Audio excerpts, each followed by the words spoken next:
Good morning, good day, good evening, good summon, wherever you are in the world. Um, this is the HomeBhoys coming. I'm going to say good morning because it's still 11 a.m. here on the famous banks of the Boyne here in Drogheda. You're probably wondering if you're just catching the tweets or you got an email saying the HomeBhoys are live. What the hell's going on? But it says we try a wee bonus show this week, and if it proves to be popular enough, it's something we'll do on a bit more regular basis.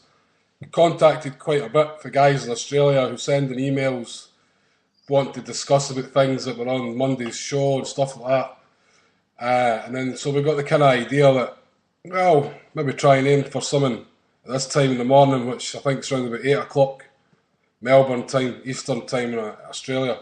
So we'll try this out today, and if it proves to be popular and if there's any good feedback, we'll maybe make it a fortnightly thing, something like that. So obviously, it being 11 o'clock in the morning here in Ireland, I don't have the usual HomeBhoys team. The two J's, J and J, Jason and Joe, they're working. But fortunately, myself and Paul, we've sort of, in the evolution of things, we've gone past employment.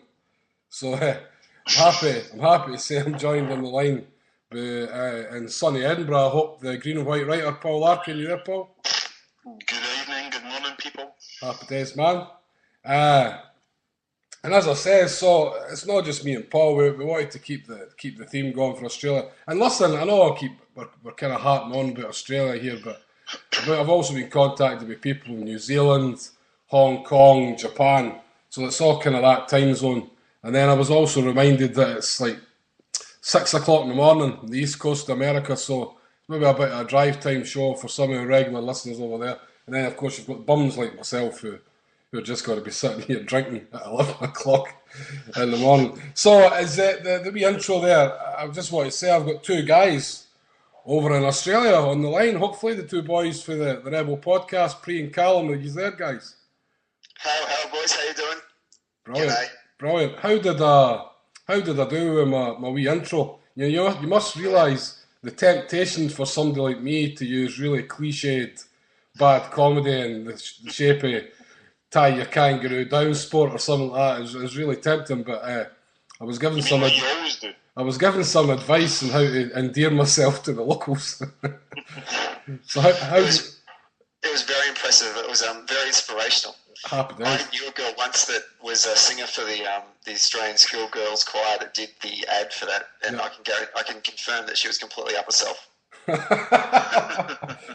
She was as precocious as the kids look on the TV ads. Well, listen, she's reached worldwide fame now. I mean, she's hit the pinnacle. She's just introed the HomeBhoys show. I'll let her know that next time I see her. Have to say, I mean, just before we kind of get on to the football and all that, how annoying as Australians, right?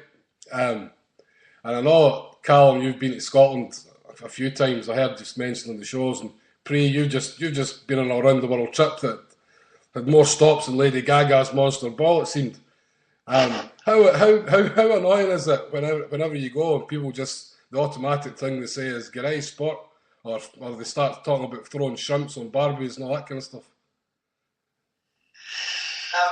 It's actually not too bad. It used to be, when I was a bit younger and I would travel overseas, you'd get a fair bit of that. But I think that there's sort of people overseas in Europe and Britain and America are kind of getting used to loud, obnoxious Australians lumping on their door. So we don't kind of get that as much anymore. Now we just get told to piss off mainly. So I can use all the cliches I like all the way through the show and I'll not be offending anybody. Not at all. Happy days. Right, so anybody who's listening for the first time, and I don't imagine there's many first-time listeners, but the crack is, if you want to join in the show, just add HomeBhoys on Skype. Send me a contact request, and I'll accept your request basically. And you can call in anytime you like. Just interrupt, talk about anything you want about Celtic, and all like guys in Australia. I've got plenty. You've probably heard the show on Monday, and you think, well, what are we going to talk about? Talk about anything you want. It's all about having a different perspective. We can go over stuff that me and Paul went over before. No problem. You've maybe heard us on Monday and thought we were talking a lot of shite. just call in and tell us that. You maybe want to call and ask Paul about his books, a chance to speak to Mr. Larkin about his books and his upcoming books and stuff like that. And the two guys, obviously, for the Rebel podcast, you know them well and do the flack. Maybe you want a few questions for them. This is your chance to pick those guys' brains. I don't imagine you'll have much to ask me because I'll just be sitting here in the time-honoured fashion getting drunk. I've actually got myself some. I'm actually sitting in front of me like, I can't believe it. I've got 4 cans of Newcastle Brown and about enough for 2 vodkas. So the wife's not going to be too pleased when she comes in for dinner tonight. I don't imagine.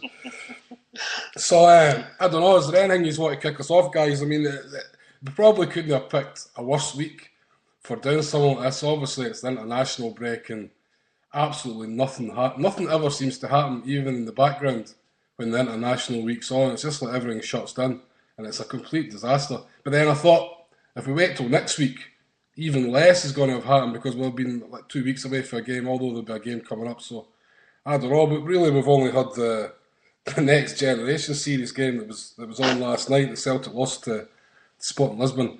So I don't know if there's anything you want to start off. Callum, usually the guests, usually the main men. Is there anything you want to kick off with? Is there anything you want to ask Paul or ask me or whatever like? We were laughing before the show because we were looking at each other going, what the hell are we going to talk about tonight? Because there's just been nothing in the papers at all. I mean, I like it when there's an international break in some respects because it gives the guys an actual opportunity to sort of recover from some of the nuts they got at the start of the season. So from a sporting perspective, from a selfish team perspective, I think it's good that we've actually had a break because we've clearly got some injuries. But from a podcast perspective, yeah, it's terrible because if you read the papers online as we do when you live on the other side of the world, there's just nothing going on at the moment apart from international games, which I don't really care much about, to be honest. So just on that, then, I mean, I'd be kind of the same. I'm not really a great lover of international football. Don't get me wrong. If Scotland ever get to major finals again, I'll be tuned in and I'll get the kilt at the wardrobe and all the rest of it and all that nonsense, make a fool of myself. But I don't know. I mean, I've seen Australia. They beat Lebanon. Was it last night, the night before? 3-0. I mean, I think that was a World Cup qualifier. I mean, is Australia sort of? I've heard you speaking about it before. I mean, soccer is not a massive thing in Australia, is it? I mean, how well supported is the Australian national team in that respect? Look, it's changed a lot in the last 20 years. I mean, when my mum and dad emigrated out to Australia in the late 50s, and they moved to a country town in southern Australia, in Victoria, and it was dominated by Australian rules football or the AFL. It's a really competitive sporting market here in Australia between Australian rules football, rugby league, rugby union, and football or soccer, as it's mainly known down here. So I grew up playing soccer, and I got a hard time from my schoolmates because I was playing what they'd call the Shearers game or the Poofters game or Wog Ball. There wasn't AFL, and if I'd been living in sort of Queensland or New South Wales, it would have been rugby league or rugby union. But it's changed a lot in the last 10 years. More kids are playing soccer in schools than any other winter sport. The federal government, maybe 5 or 6 years ago, had sort of an investigation into our national league structure because it was very ethnically divided. So there would be a Croatian-backed local team, there would be a Greek-backed local team, a Macedonian-backed team. A lot of people from Eastern Europe that came out here that really built the game essentially all had sort of sectarian divides between all the different teams, and it wasn't drawing in people from the mainstream part of the sort of the traditional Australian sports fans. So the federal government came in and really gave this sport a bit of a shake-up. It's no longer called soccer anymore, it's called football. Our peak body is called the Football Federation of Australia, and the national team was better as well because these younger kids started to come through, and our youth development system is actually quite good. So it's now competitive with the AFL and rugby league and rugby union, and when the World Cup's on, most people are really into it. I mean, Australians, generally speaking, love their sport anyway, so as soon as anyone puts on the green and gold, it doesn't matter what they're doing, it could be, lawn bowls or hungry hippo, people will get behind them and support them. So I think it's still got a long way to go. We're not as big as the major sport in this country, the AFL, but looking at, as I said, compared to when I played as a kid to now, it's massively developed. And Callum, who still plays the game, would also be able to sort of testify to that because he's obviously a bit younger than me. lot fitter and can still play, and his knees haven't given up yet. It's Capri, right? If you can just tell, is Callum actually in the room with you? Yeah, he is. I think he's. Because what's happening is I'm cutting him off because what's happening is we're starting to get feedback because we're getting an echo from him. Your voice is coming through his speaker as well. Oh, okay. Do you want us just to run off the one Skype pad that might be easier, perhaps? It's what it is. His mic is picking up you when you're talking as well, so it's coming through the both. Do you know what I mean? Because you're in the same room. So you'll have to either go in separate rooms or you'll just. I'm going to kick him onto the balcony tree and make him go and talk out there and freeze his balls off. either that, you can just try it without the headphones and that, like, and it might be okay. Sometimes it works okay, sometimes it doesn't. But it's up to yourselves how you want to try it, like. Well, he's left and he's gone in the other room, so he's going to try and call in for a minute and see if that works. Right, we'll see how that works. So, Cal, I'm sorry for booting you off there. You all right, man?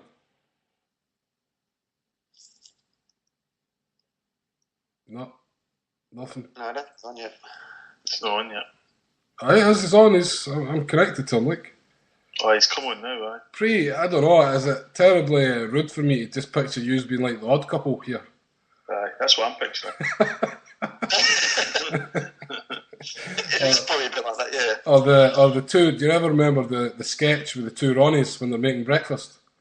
I'm probably a bit too young to remember the two Ronnies. Come on. It's on every Christmas. Not in Australia, it's not. We're just watching the cricket. Do you share a double bed, but not in a gay way?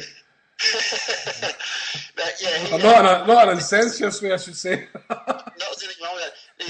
His father, my brother, would have big issues with that, and I think so too. Well, a lot of family law in this country as well. Although I think it's okay to do in Tasmania.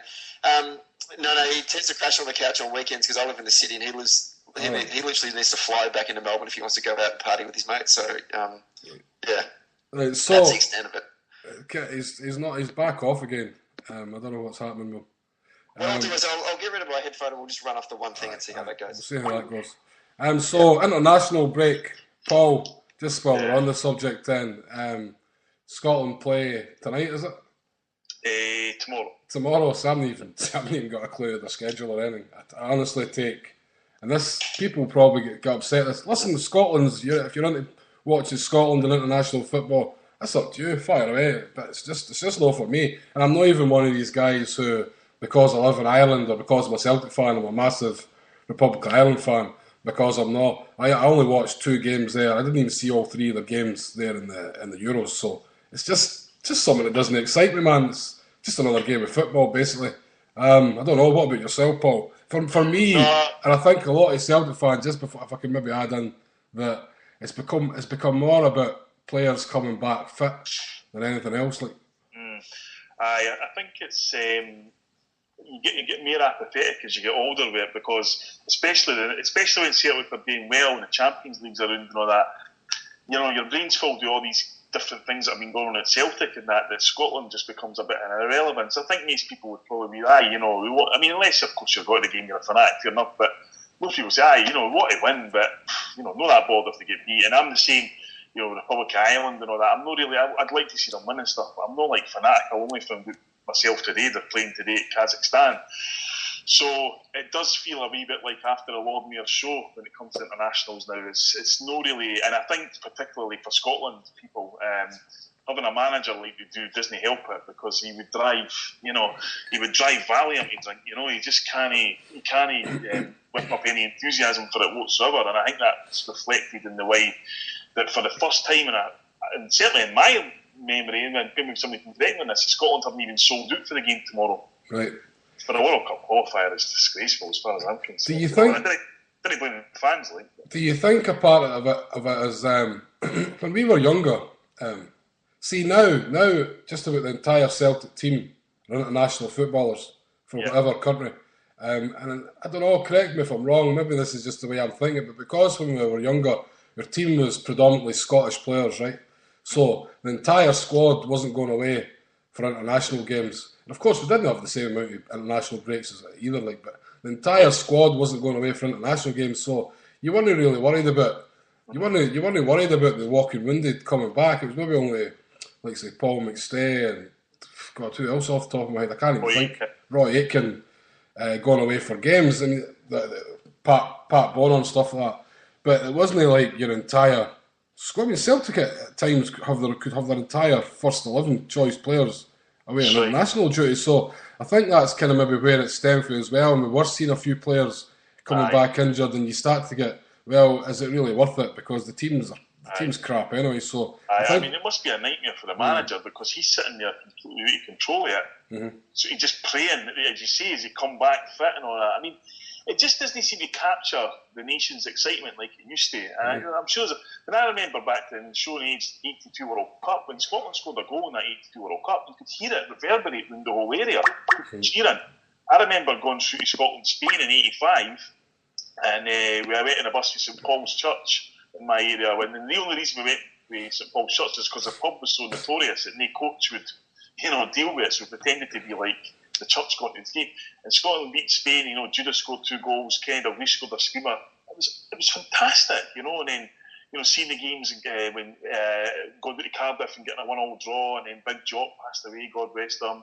And then, of course, we had the qualifiers with Australia and stuff, and the whole school watched the game away from him. 0-0 draw, it was like 9 o'clock in the morning, Scottish time and stuff like that. Fantastic.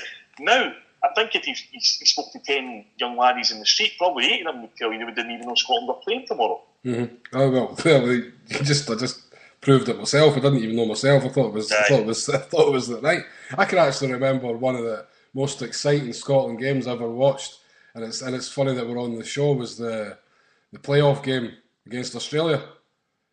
It was one of the games where the school you all got to put into the television room in the school, and you got to watch the game, and it was a massive thing. It was absolutely unbelievable. But now I just can't imagine anything like that happening in schools, like everything coming to a standstill for games and anything like that. It's just, as you say, it's just kind of, I don't know, is it just because we're so bad as well? Like, there was I'm doing a couple of days a week at college to supplement my work, and there was a question asked on Friday, Wednesday.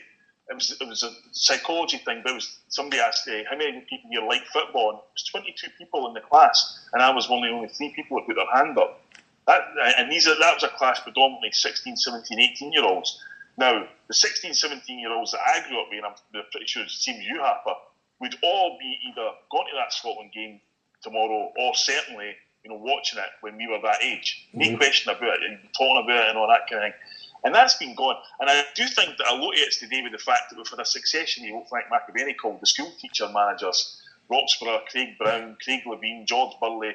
These guys who just literally, these are the sort of guys, particularly Levine. He's a bit like David Cameron. He's always, I'm right, but you just didn't understand why, and you never will. And that just pisses people off, because fans don't need to be told their opinion. They've all got opinions, you know what I mean? We've all got opinions. And Levine is just one of these guys. He walks into a room and just sucks the life out of it. And that becomes the nation when you become the Scotland manager.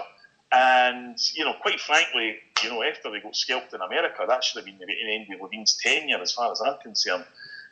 Now they've got a couple of games now where if they didn't get maximum points, and well just saying, right, that's it, finished. Then, of course, I mean, a lot of Celtic fans have obvious issues with the SFA, with the stuff that's happened there. So, I mean, when you mix all that in a one big bowl, it doesn't come out as a very pretty picture for Celtic fans. You're right. I mean, certainly when I started going, when I went to Scotland games, the majority of people that went to Scotland games then were Rangers fans. I'd say it was about 60% of the people that were at the games were Rangers fans. And you could tell it by the people around you and all that kind of thing.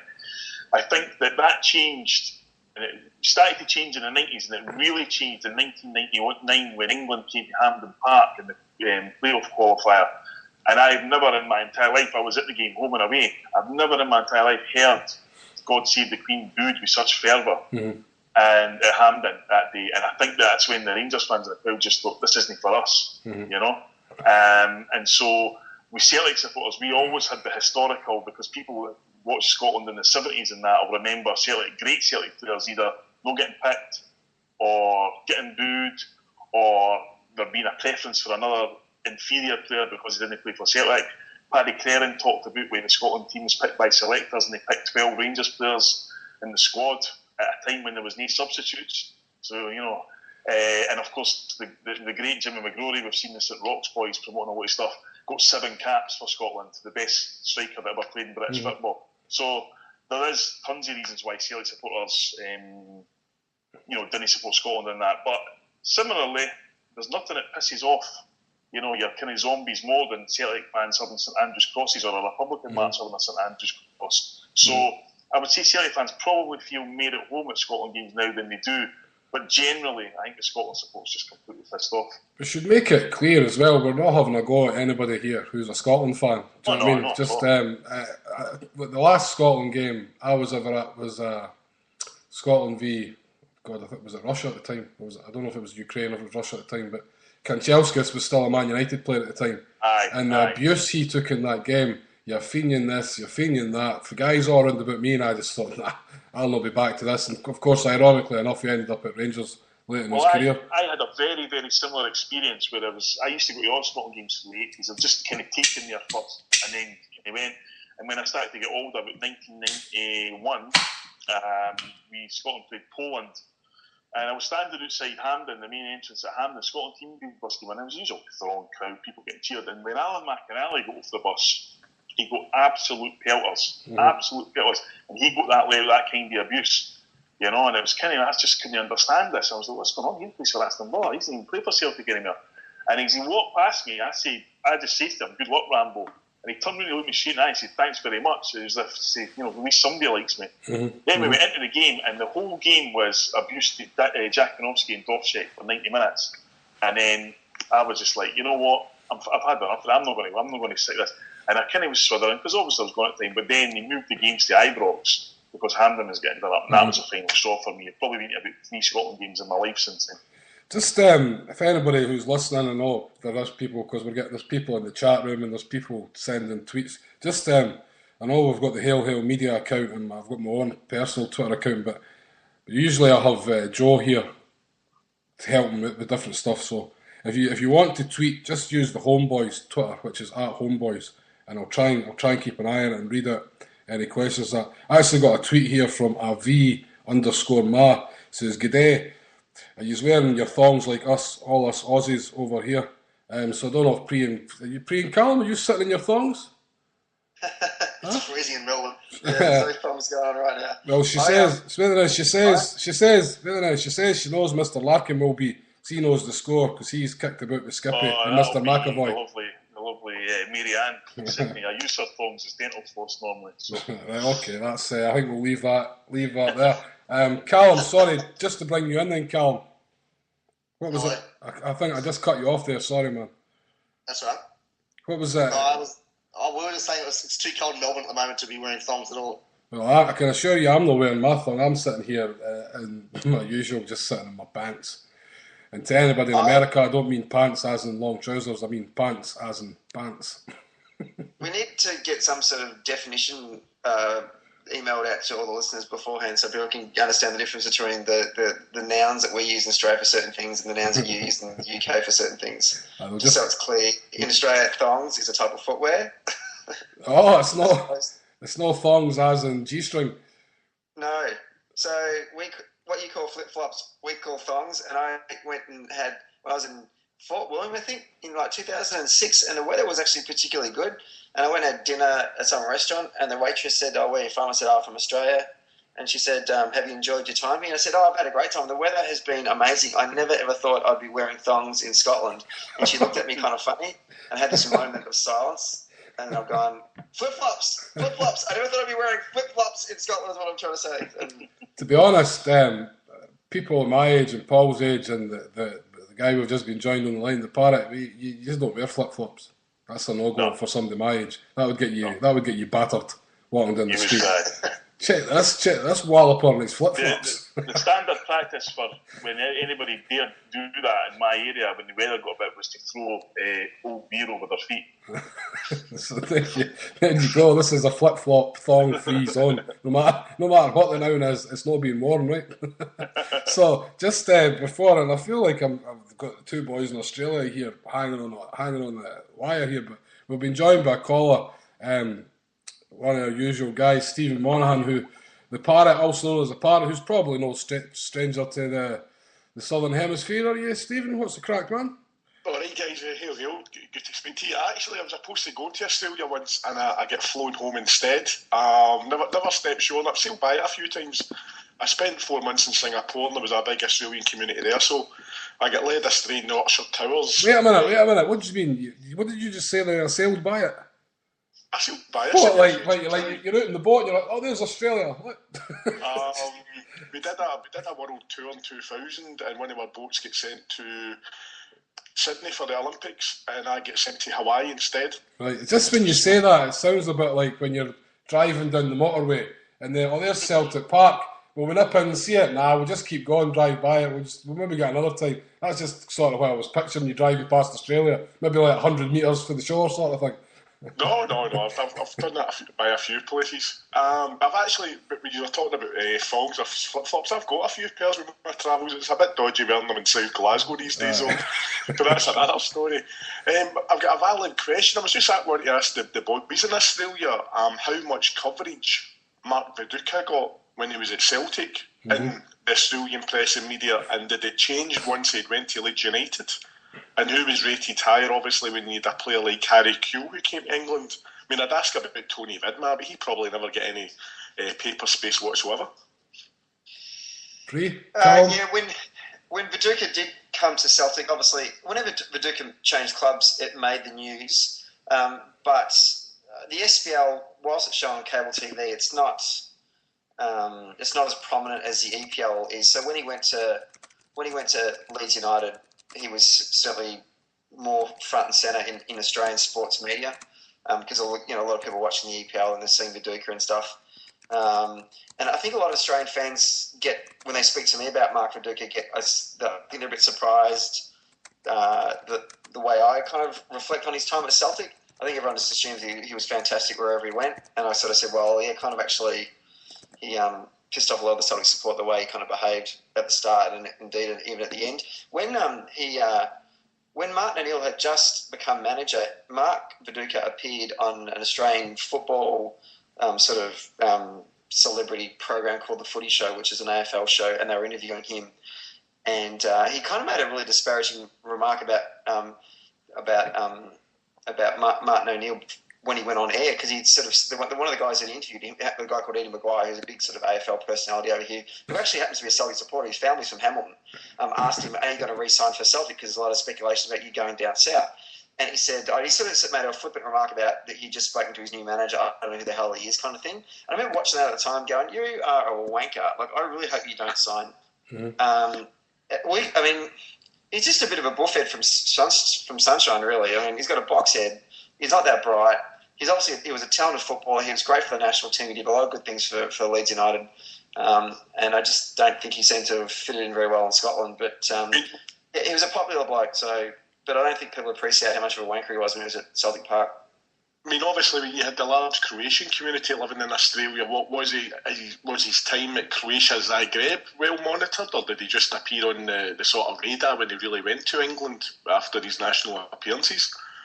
Yeah, same again. The Croatian community in Australia would have known every move that he made, and a lot of Croatians are still Croatian Australians are still very linked into their families back in Europe, and they were well aware that he was a big celebrity in Croatia, and he played for Melbourne Knights, which was the old Melbourne Croatia team. And I used to go and watch him play, and he was adored by the Croatian Australian community, but. Once again, just like when he went to Celtic, we all knew that he was playing for Celtic, so everyone in the Scots and Irish diaspora in Australia knew that he was playing for Celtic, but not many other people did. It's only when he went to Leeds United, it's only when he started playing the EPL that did the wider footballing public in Australia recognise that Mark Viduka is now playing in Europe and doing a great job. Well, one more question, if you don't mind, guys. It's just, I seen one of the boys in the chat room who was asking about the lad who made his debut for Celtic last weekend, Jackson Irvine. Has there been much coverage over in Australia over that sort of thing? Or? There's been a little bit since he's made his first team debut. There was actually an article in one of the Saturday papers about him, because when he was he's still a young boy now, but when he was going through the years from kind of 9 to 15, he didn't make one Victorian state league team, like state club team. He didn't make the Melbourne Victory, which is our local team's youth team, and he got passed kind of right over by pretty much every VIS, which is the Victorian Institute of Sport, and Australian Institute of Sport coach. So for a lot of boys, if you don't get picked up by any of the either A-League teams or Victorian Premier League teams, which is the second tier, by the time you're 15 or 16, you're really going to struggle. But Jackson Irvine then went to Frankston Pines, which is a VPL team. It's a Scottish-based club, and the coach, I'm not sure if he's a Hun or not, but he actually set up the interview, the trial with Celtic.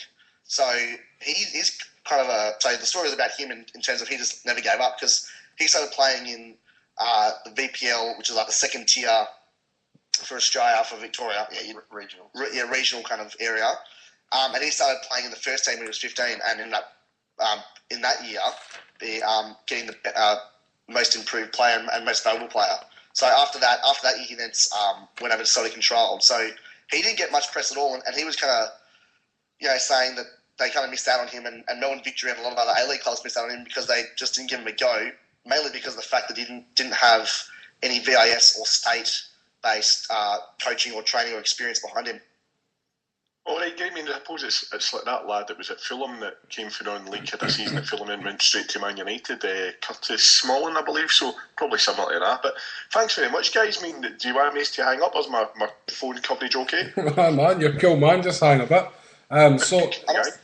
Sticking on what? Sorry, Callum, please. I must admit, probably the only player I'm kind of thinking, and I'm a bit younger than Pre, but the player that kind of really got, probably every week in Australia in terms of Fox, just the news talking about it, was actually Scott McDonald.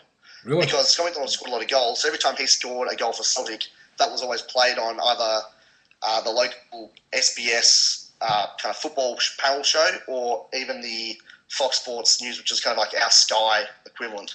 So he was like one of the players that actually got probably the biggest profile and got a consistent profile because of, at the same time, Celtic were playing in the Champions League as well. So he was actually a player probably more so than Mark Viduka in terms of they got more press for Celtic. And what made that even more confusing, what was an interesting anomaly about Scott McDonald was that when he played for Australia, when he signed for Celtic, he actually started to get noticed by the national coach and got selected and got several caps for Australia and couldn't score goals. He was still yet to break his duck to score for his national team. And a lot of my mates would sort of say to me, you tell me that Scott McDonald's meant you're a good footballer and you can't even score for Australia. And I used to, when you go to international games and you watch the Aussies, and being a Celtic supporter, I would literally keep my eye on Scott McDonald every single second of the game and watch where he was going, so I could mount some kind of case of in defence of Scott for why he didn't score in that particular match. And I think the only thing the reason it could come down to it, so they always played him up front as a lone striker. And when he played for Celtic like that, he was rubbish, and he played so well with Jan Vennegoor of Hessling. They played off each other so well. But when he plays for Australia, they seem to play him up front on his own, which doesn't suit him. He never ever scored. But I don't think that diminished the fact that he was a good footballer. A lot of people suggested that that just proves that the SPL is a rubbish league and all that kind of stuff. But so I mean, I can imagine in Australia it's probably the same as everywhere else. EPL's the big television thing. I mean, like you're saying, Celtic got decent exposure at that time because of Scott McDonald and he was scoring goals and he's getting television coverage and stuff like that. I suppose my question would be, what kind of exposure would Celtic get now? Like even with, I know we never made it across this close season, but obviously the close season before there and 2 years before that, they brought the squad over for a week for pre-season. I mean, does Celtic as a whole get good exposure in Australia because of the expat community, or is that just something that's kind of pretty non-existent? It depends, really. Yeah, look, when the team came out 2 seasons ago, or 2 pre-seasons ago, I think they did a lot of good things for the club here. If you were to go into a sports store, into the section where they sell the football jerseys, there'll be a Man U, Chelsea, Barcelona, Real Madrid, and Celtic strips for sale. In the papers, the SPL would probably get like 2 or 3 paragraphs. If there was a game against, back in the day when we used to play Rangers, if those games are on, it might even get a photo and sort of an extensive article. Most people who follow football would know about Celtic. Everyone that is in my orbit definitely knows about Celtic and are sick to death of hearing about Celtic from me. Likewise, I'm sick to death of hearing about that completely overinflated, oversaturated EPL. The old expression in Australia, you can't polish a turd. Well, when it comes to the EPL, you certainly can. But I think the more times that Celtic come out to Australia, that will do them a world of good. One difference I sort of picked up from when I was in the States just recently was, and I wrote about this on in a couple of articles that I put on the FLAC, was that I found that there are certainly more Americans, guys that are born in America, have American accents that were very knowledgeable about Celtic supporters, not guys that are just went and bought the strip at the local sports store. These are people that are bona fide Celtic supporters. You do realise though, but wait a minute, you do realise that Graham Wilson goes around in a big van holding people at gunpoint and takes them into bunkers and makes them watch Celtic videos with their eyes taped open. I've been in that van. It's quite a scary van. It's a stalker van, that's for sure. There's a lot of he's got Graham Souness's mustache hanging up in there as well, which is kind of weird. And Graham's a great example of that because his background isn't. He got introduced to the club not from his parents or his grandparents or any sort of Irish or Scots connection. It was because it was a guy that I think he met at college. Mm-hmm. And they're the kind of people we need to get to be following this club. You go to the supporters clubs mainly in Australia, the majority accent you're going to hear in those pubs are Irish or Scots accents. My family's a bit of a bit different because, obviously, my parents are Scottish. But all my brothers and sisters have gone on and had children, and they're all born in Australia. I was born in Australia. We're all Celtic supporters, but we're few and far between. I think when it comes to being a part of Celtic supporters in social situations. But America's a bigger place, so maybe that's why it's different. See, there's probably a misconception as well for anyone here who's never been to Australia, such as myself. My brother lived in Australia. Where's the place with the Bondi Beach? Sydney, is it?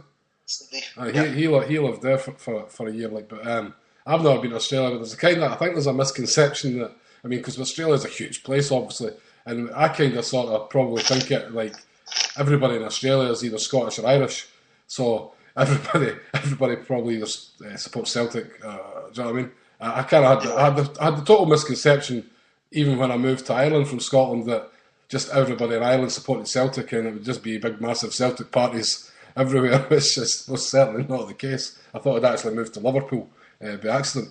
I don't know, it's interesting to hear you saying that. Obviously there's been a big influx recently, especially from Ireland to Australia. I don't know if the supporters clubs are kind of getting a benefit for that, are they? And I suppose on that, do you find yourself, I don't know how you watch the games because of the time difference. I don't know if you go to supporters clubs or if you're just watching at home, but do you grab Australian mates and try and get them into it? And I don't know, probably when Celtic come over, as you say, it's probably the perfect time to try and bleed Australians into the sort of culture of the club where they can see maybe the Charlie and the boys will be there and the music and the atmosphere. And because being a Celtic fan for me is certainly everything that goes with it. Do you know what I mean? It's even doing shows like this. It's all the stuff that surrounds the club. It's not just the game on a Saturday or a Sunday or whatever. It's every single bit of the culture that goes with it. It's a living, if you like. And I don't know. Do you find it hard to, or has there been instances where you've got guys, and we're talking about Graham, who now are big Celtic fans through what they've seen, or is it just something is it still rugby's the big thing, or the AFL or whatever? When I was younger and at university, guys that sort of came in to my sort of social circles who didn't really have any interest in football at all, who met me, realised I was a Celtic supporter. We were friends. I never ever pushed it on them. Mm. They went away and by chance sort of maybe came into a situation where one of them moved to Glasgow and was a chef. He then became a Celtic supporter and now is a full-on Celtic supporter. And other guys that have sort of just met me in passing, I'd dropped the seed on them, and now they're mad Tims. Whereas the people that I'd try to really kind of indoctrinate they kind of resisted it and really aren't Celtic supporters. I mean, like if they had a gun held to their head, they'd say they're a Celtic supporter. And they're obviously happy when we win and stuff. But generally speaking, no. Whereas I think Callum, I'll get him to say a couple of words. I know he's always dragging one of his mates along to the Celtic club to watch matches. Me and Pre normally watch, and my dad normally watch the games either at home, at my house, or Pre's house, just because it's the times when the dart savings has gone.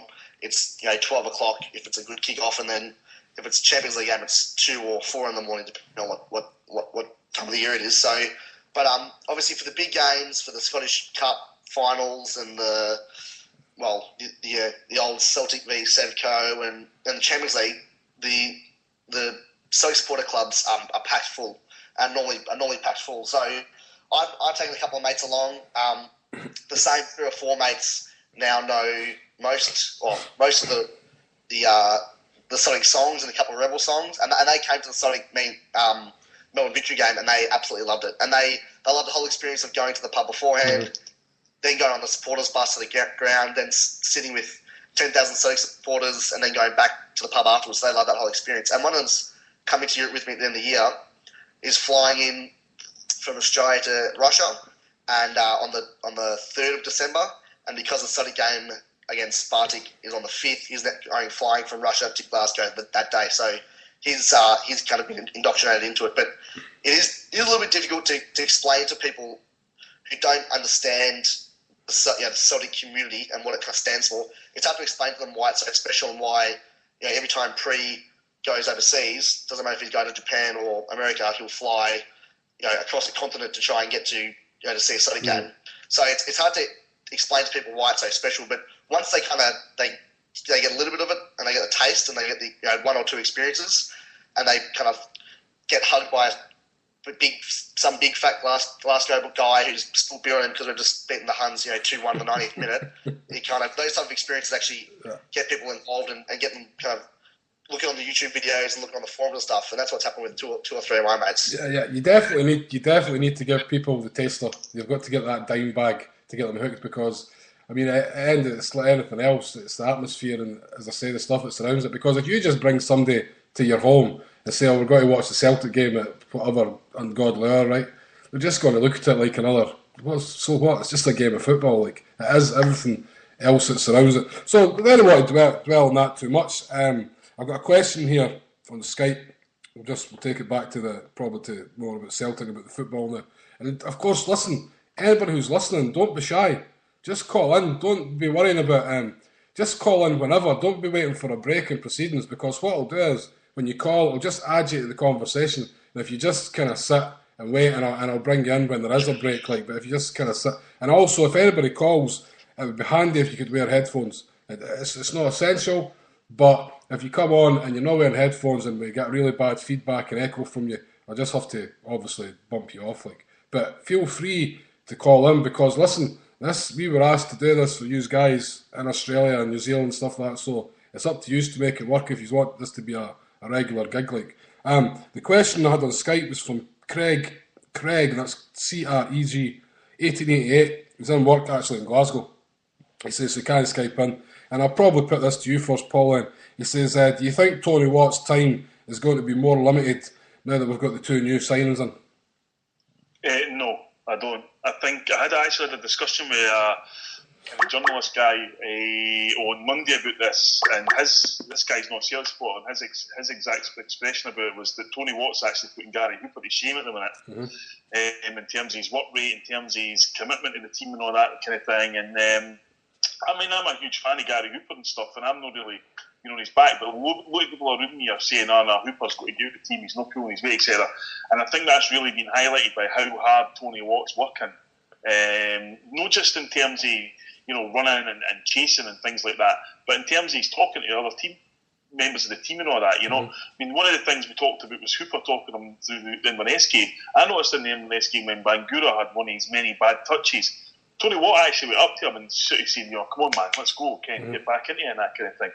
For a laddie his age to be doing that is incredible in such a peer group kind of environment, So no, I think Tony Watt, if he's given the chance now, as he has been, I think he'll become undroppable very soon. The problem for Hooper, I suppose, is, and he has had quite a slow start, and it's kind of mirroring a lot of the games he had last season where people are saying he's just not trying hard enough and stuff like that. And I don't know. I mean, I don't know what to label as a guy who's lazy or whatever, but maybe the two boys coming in will be a buck up to his ideas. Like obviously Tony Stokes will be coming back for injury as well, but also I suppose the freshness and energy Tony Watt has brought to the team probably highlights Gary Hooper's failings, for want of a better word, at the minute even more.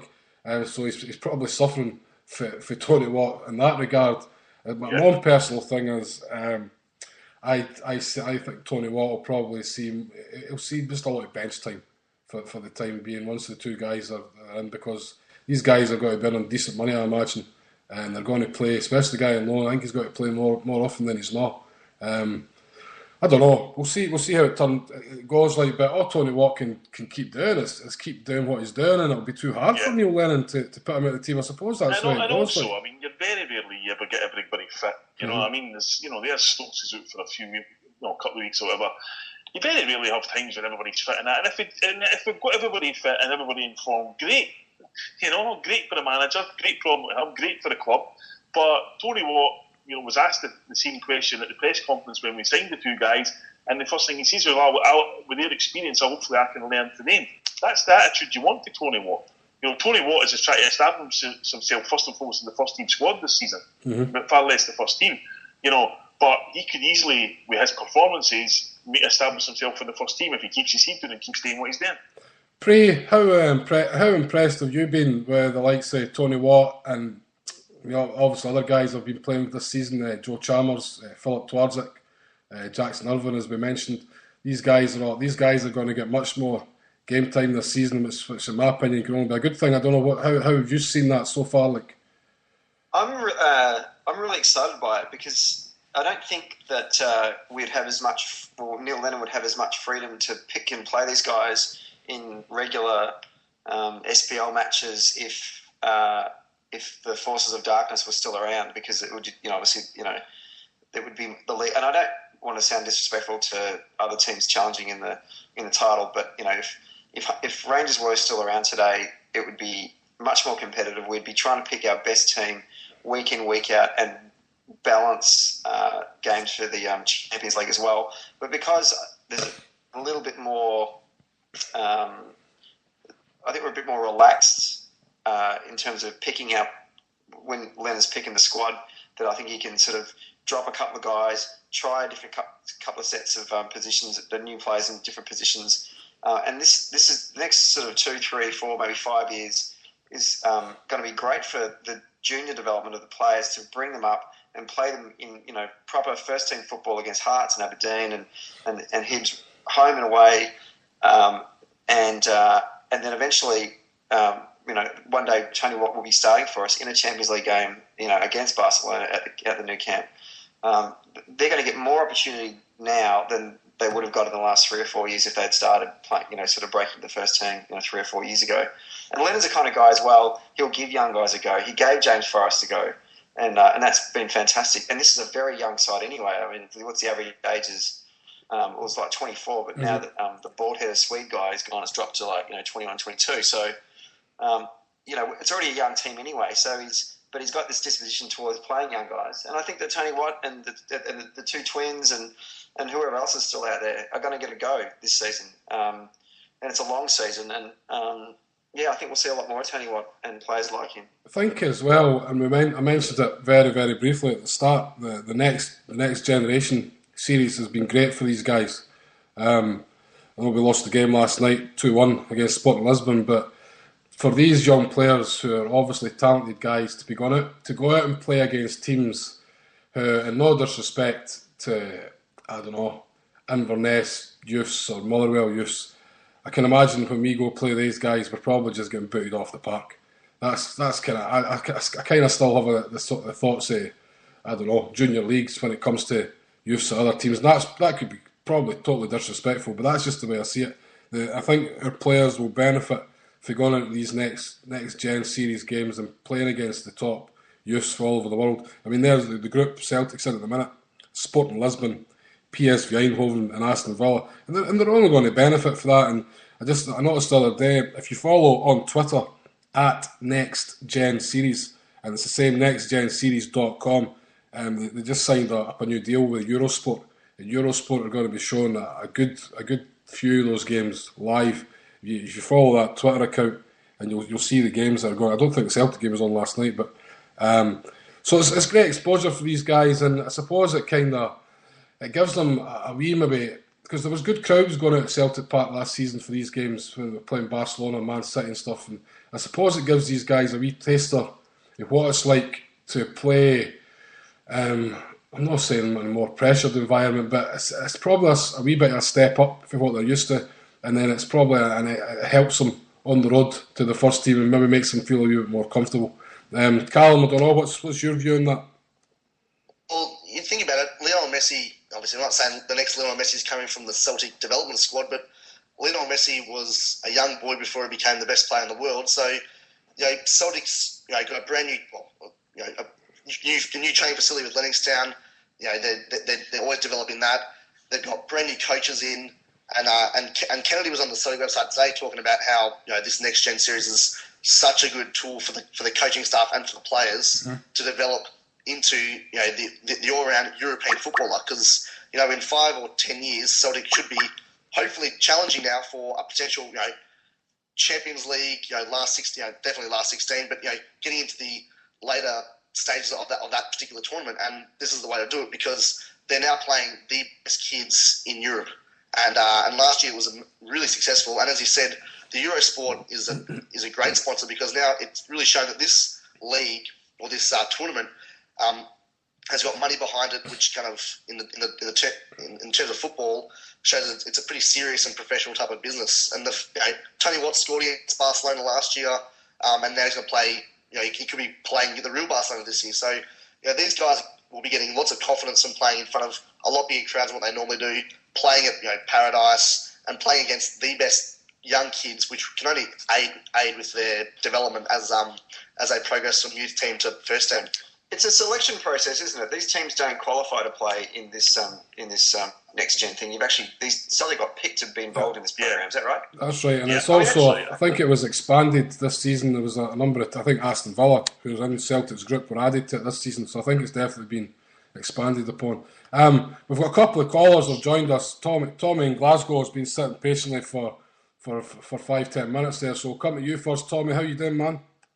Good day, my man. How you doing? Top of the morning. Top of the morning. Where are you this morning? Sunny Glasgow. I'm lying in. My car is going through some remedial repairs, and I'm just waiting for the phone call for the open wallet surgery that I'm about to go through. I'm lying in my old room. It's my wee boy's room, but it's a Celtic room that my mum's turned it into. I'm looking at the boots from Alan Thompson. The reason why it's here is because my wee cousin's down in Australia actually, and he gave some donations to my mum to look after. So I've got the boots here for Alan Thompson, 2004 March the 28th, with a proclamation with Irish flags, and I've got a framed jersey, another thing for my cousin down in Australia.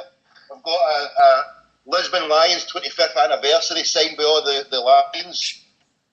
And so I was lying here half sleeping, and then I saw the wee thing would come up, and I thought I'll tune into this and it'll help me sleep. And an hour later, I'm still awake. So I hope if I fall asleep at the wheel later on, it's because of you guys. You've kept me awake. But I hope all that stuff isn't going to appear on eBay later on this afternoon. The poor boy's going to have it's all gone. Well, I might have to if I get the phone call that this open wallet's got to be it's quite bad. Then you might see Alan Thompson's boots getting flogged, and I don't know about the Lisbon Lions shirt. That's a bit sacrilege, that So Tommy, can I just ask you something? See the Thompson boots you've got there? Have they got number 8 on the heels? Hold on, mate. Hold on. Do you know what? I've been looking about. If anybody can help as well, if anybody's got a YouTube clip it, because I'm trying to find the clip. But hold on, they're in a case. Number 8 on the back, mate. Aye. I know how he got them. They do. It was for a dance at Celtic Park. Well, don't say any more, mate, in case. Don't say any more then, right, because the person's related. No, just obviously, in case anything can be traced back through, mate, so if you know what I mean for myself. With those boots, Sorry. with those boots, boots Alan Thompson scored at Ibrox on March 28, 2004. It was the one where he went past 2 or 3 players, done a 1-2 and just side-footed it in the box. That's what the boots are from. I know. Well, where can you get the footage? Have you got the footage anywhere? Do you know where the footage is? Because I've scanned everywhere. Celtic won 2-1 that day. Was that a part of the whitewash run of games when we beat them 5 times in a row? It was the second last game of the whitewash. Larson's on the right that day. I think Stephen Thompson injury time for the man came on. Yeah. So it'll be on that. Celtic did a DVD of that. So if he chases down that DVD, in fact, I think I've got that in a box somewhere. They'll be on. It'll be on that DVD. So Tommy, what was it you were calling up for apart from your hawk or your nephew's possessions? No, I've got some pictures of all of. I'll post it up sometime. I've got them here. It's I was to say hello to the boys down under. Can I ask you were saying there, my friend, your family was your mum and dad moved down in the 50s. Were they from Scotland? Were they from Glasgow? You said, yeah. Yeah. My dad was he was a banky boy. He was from Dalmuir, and my mum was from Partick. And they met at the dances. Met at the dancing. They did. Tommy? Well, it's nice to make your acquaintance because the Celtic family have been everywhere. It's wonderful that that we're all here. We can do these phone-ins and converse with each other. It's a wonderful time. But listen, I'll love you and leave you, and I'll get back to try to fall asleep, and I'll speak to you all soon. God bless everyone. Tommy, just before you go, do you want to let everybody know about your new channel? Oh, well, that's what I know. Well, I don't know, mate. I don't even know the links for it, but you can get me on the Twitter at Tommy in Glasgow, and you can get off there. But that's what I tried to do last night. One of my shows, I tried to do a wee bit of publicity for your good self, and I started phoning about. I tried to phone some of the Celtic football associations down there, but somebody passed me on a couple of numbers for some Masonic calls. So I ended up going on a bit of a mischievous witch hunt against the old Freemasonic types, but sadly my credit ran out before I could get back onto the association. So my PER campaign for you crashed and burned at the Freemasonic huddle, mate. I'm sorry about that, but there's always next time. Keep up the good work, brother. Right, Tommy. Cheers, man. Well. Cheers, Tommy. Cheers, sir. I have to say, Tommy's added a show on Spreaker. The Tommy Gold show, the Internet Crackpot or something. I can't remember the full title, but I tuned into it yesterday afternoon. It's only a wee half-hour show, and he was on the phone. He was cold calling UEFA and FIFA. And he phoned up FIFA and asked for Sepp Blatter first. He wasn't there, so he called up UEFA and got through to whatever secretary and asked for Michel Platini.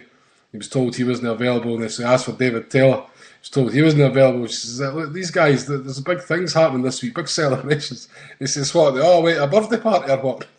And I don't know, just what you said at the time, I spat tea on my laptop anyway, so there you go. As I says, we had 2 callers hanging on there, and funnily enough, we've got callers for Glasgow, and now Alba. We've not had anybody for Australia, New Zealand, Hong Kong, or Japan yet, like I was promised. Although Jim Rennox did try to call there. I had them, and we got loads of feedback, so I had to cut them off. Jim, just if anybody's going to call, right, maybe you have to realise you have to switch off or certainly mute your Spreaker and just listen to the show through the Skype when you're on, because you'll get loads of feedback that way. And as I say again, try and wear headphones if possible. So as I say, now we're joined in Alloa, Martin Cassidy. Martin, what was it you wanted to ask about, man? Just about earlier on, you were talking today about playing the youth players and that. I think you're going to keep doing that after every European game. It's just going to be a common theme, Yang. Because I'd see the crowds dwindling a lot. You can see it happening, and we're dropping a lot of points in that.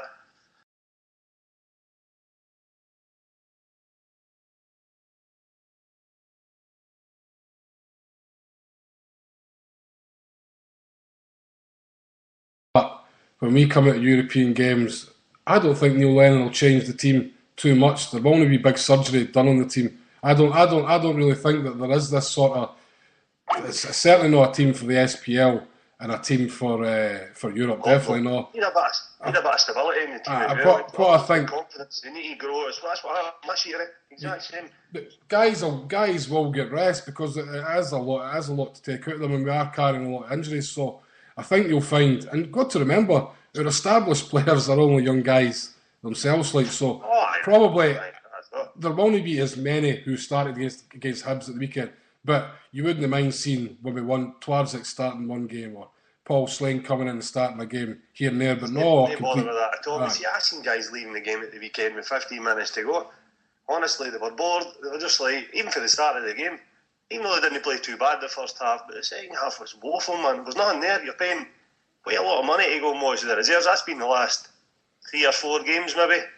So, practically every league game we've played this season has been a weakened team, But I don't think that's fair on the punters' part. But wait a minute. So you look back at the games, right? On Saturday, only Chris Commons was sitting on the bench who would have started the game. Oh, I know that Saturday was a wee bit different. I know we had a lot of injuries, but the 3 before that as well, wasn't very too good, was it? I honestly believe we've picked the strongest team possible in the majority of games. I can't really think of many players being rested. Like, it's all been done to injuries, and because we've got to remember, right? A lot of our guys have been playing, like Scott Brown obviously is an exception because he's getting pain-killing injections and he can't even walk. That's another gripe with me because he shouldn't be playing at all. I said that. He should be well left out the team. He's just going to be worse for us in the long run with him out the team. We need him in the team. I said that as well. I would just nip that in the bud just now, get the operation done. We should have enough players. But then we look at the team and the amount of players that are injured, and maybe that's why we do need them for Europe. Paul, I mean, we've spoken about this a few times. I mean, what do you think about what Martin's there? I mean, look, you're talking about the 3 games around it. Look at the 4 games around them. They won 4 of them in Europe. Now we're in the Champions League. That's why we played. That's why we played these teams. I mean, Saturday was an exception, but I'll guarantee you, when we go to Perth next week, they'll be the first team 11 because that'll be the team pretty much that'll start against Benfica. Because what Martin says is right. You want to get a wee bit of stability. You want to be winning games when you're playing Champions League games. We are fortunate in the fact that we've got a great squad that we can put 2 or 3 in, but there's no way Neil Lennon's going to go, right, this is the team for Benfica, right, we'll change 6 of them for the following game. That's not going to happen. You need to get these guys in a rhythm and you need to get them winning.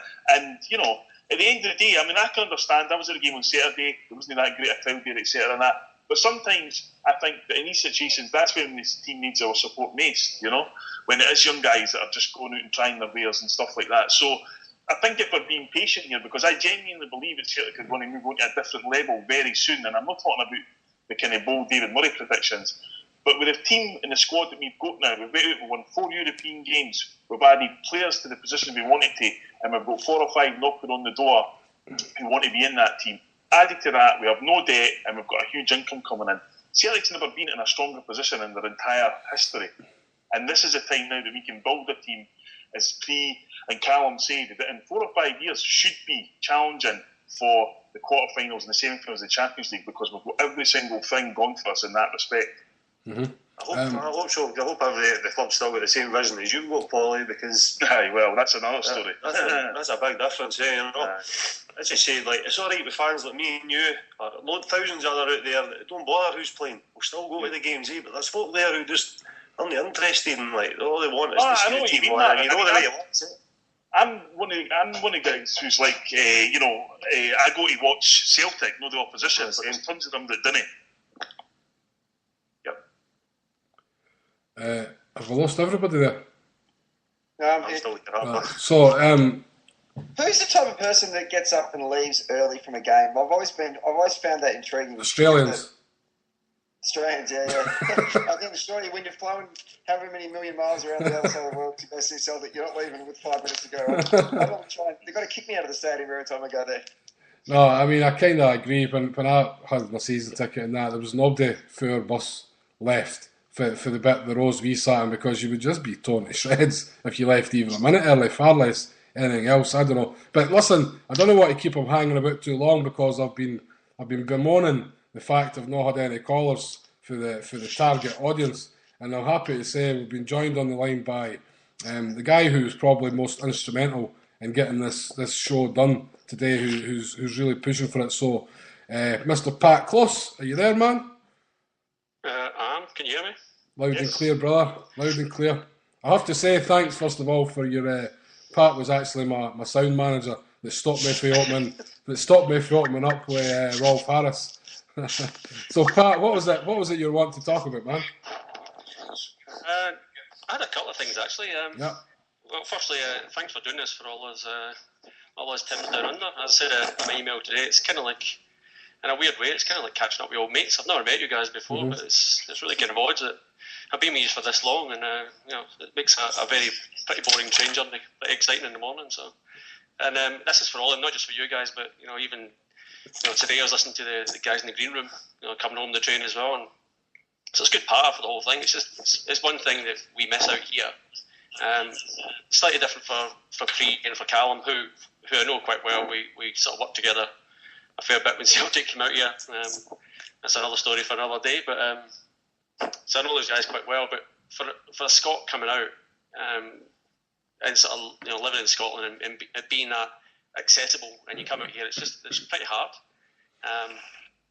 And to hear shows like you guys, and it is literally, I know people kind of promote it that way. It is like being in a pub with your mates. I'd love to be sitting in a room sort of chatting about this stuff as well, but it's good. So I appreciate it for doing it at a decent time. I never thought I'd actually have the bottle to phone in, but I got a bit embarrassed when you said nobody from Australia had called in. So here we are. So did that. So I've got a good friend over in Perth, Kevin Neal. He was promising to call in as well, but he's tweeted today saying he's going out tonight and stuff like that. So. And as my Aussie Rules team didn't make it to the finals this year, there's no game for me tonight, so I'll stuck at home. The kids and the wife have been sent to bed actually. They're tucked up in bed already for poor souls, 9:10 at night. So the things I actually sort of chat about was like when I sort of played football, I was more of a centre half, and when I see this sort of new guy coming in, it kind of gets my interest a little bit. I guess I was curious what you guys thought about how things are going to pan out, who's going to be number one, number two. Obviously, Lennon seems to have his favourites. Charlie's doing really well, and Rogney coming out the past couple of days. I know you said it was a bit quiet during the week, but the Rogney one, if those quotes were right that I read, on the Sun, it seems a bit, just didn't seem right for me. And then there's Lustig, like the issues with the goals on Saturday, and I'm just curious what you guys think about that one. What do you reckon is going to be the preferred pairing? Kelvin Wilson's supposedly doing quite well as well, so got a bit of competition in there now. For me, first of all, to touch on the Thomas Rogney thing, I found that complete. Well, I don't know his character, but it did sound a bit strange coming from a guy who's been injured so much in his Celtic career to be moaning the wages that were on offer. I just find that, whether it's true or not 100%, I just found it a bit strange. Because you could kind of turn around and say, well, maybe if we relate your wages to how much time you spend fit, and you'd be on even less. So, no, for a young guy who's still making his way at a club the size of Celtic, he should feel lucky that he's at a club like Celtic, and I'd be very disappointed if the comments, the quotes that are attributed to him are 100% true. On the kind of the competition for places can only be a good thing. I think Kelvin Wilson, he's come on it again the last couple of weeks. He's still a bomb scare for me. He's one of these guys, when you're at the game, you're just waiting for something to go wrong, rather than feel you've got your centre halves are supposed to make you feel comfortable when high balls are coming in and stuff like that. And these guys at the minute don't particularly do that. Even Charlie Mulgrew, he's not the best in the air at the back, although he seems to be a far better attacking header of the ball, which is, we've discussed before, is a completely different skill. So I'm looking forward to Ambrose or Ambrosi, I'm not quite sure the pronunciation. I'm looking forward to him coming into the team. In fact, I'm even working on a wee song for HomeBhoys next week. So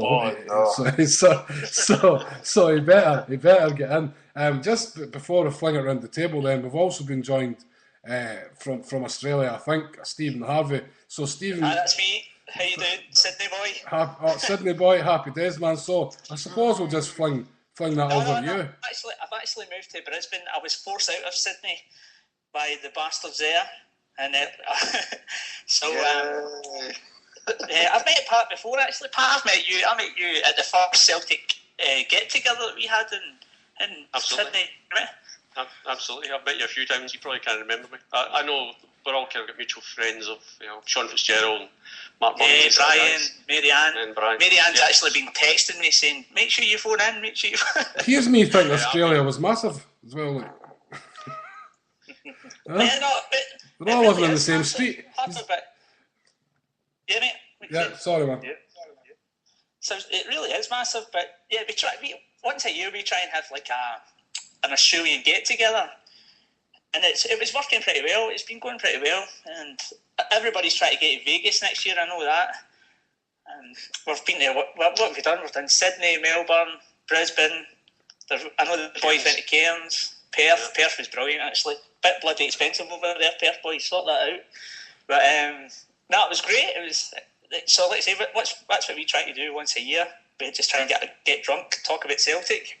Happy days. Well, listen. I think just if you add, guys, the irony of this, they try and meet up. And I've been there a few times on the Queen's birthday weekend every year. Can I just ask the Australian guys about these get-togethers? He's talked about Sydney, Melbourne, Perth, and that. Has Brian McAvoy ever bought a drink at any of them? Who's Brian McAvoy? He brings up. Paul, he brings up bloody kangaroo and expects free drinks all the time. He pretty much does that around the world, Stephen, to be honest. How many kangaroos has he got? Because I tell you, it died a slow death in Vegas the other year when I was there. Like, I know. I think he's got a supply of blow up animals. some more soiled than others, but that's another story. That's it. No, it was good. It was good he used to let us come on, boys, and do a show for us. I do listen in the podcast on my way to work, But I tell you what, I have been. Can I swear? Am I allowed to swear on this? We'd rather you never like. I've been totally annoyed with Sevco and Charles Green. What is that guy all about? Yeah, he's just. I'll tell you what that guy's all about, and you're going to see it very soon, if not today. That guy's about making lots of money in a share issue for him and his investors, and then riding off into the horizon. So you might actually see him doing your way soon.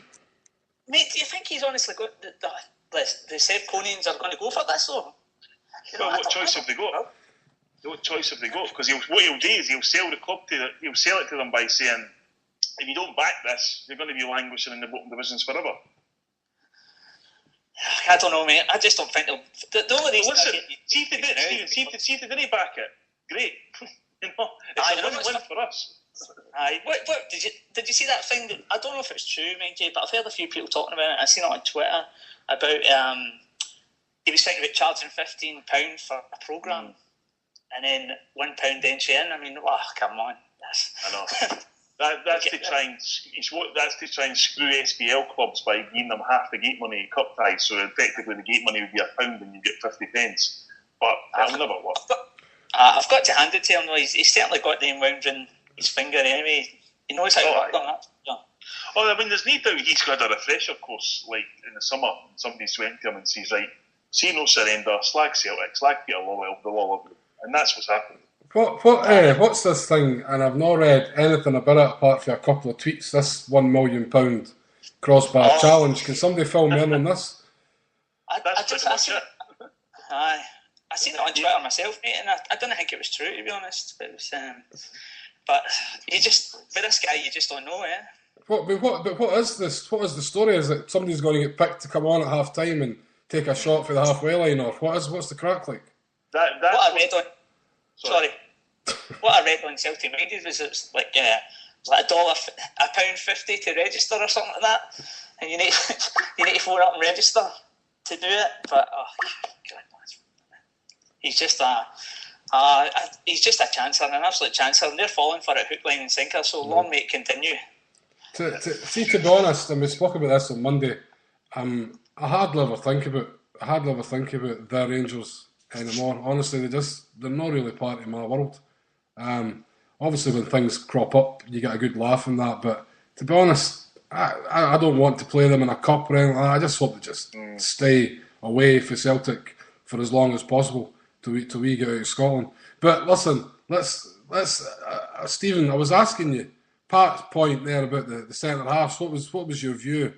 What's your view on that? The new boy coming in, Ambrose. Who do you see being in there? Ambrose, Rongney, Mulgrew, Wilson. What's the Lustig? Even Wanyama. Even what's your pairing there? How do you see that playing out like?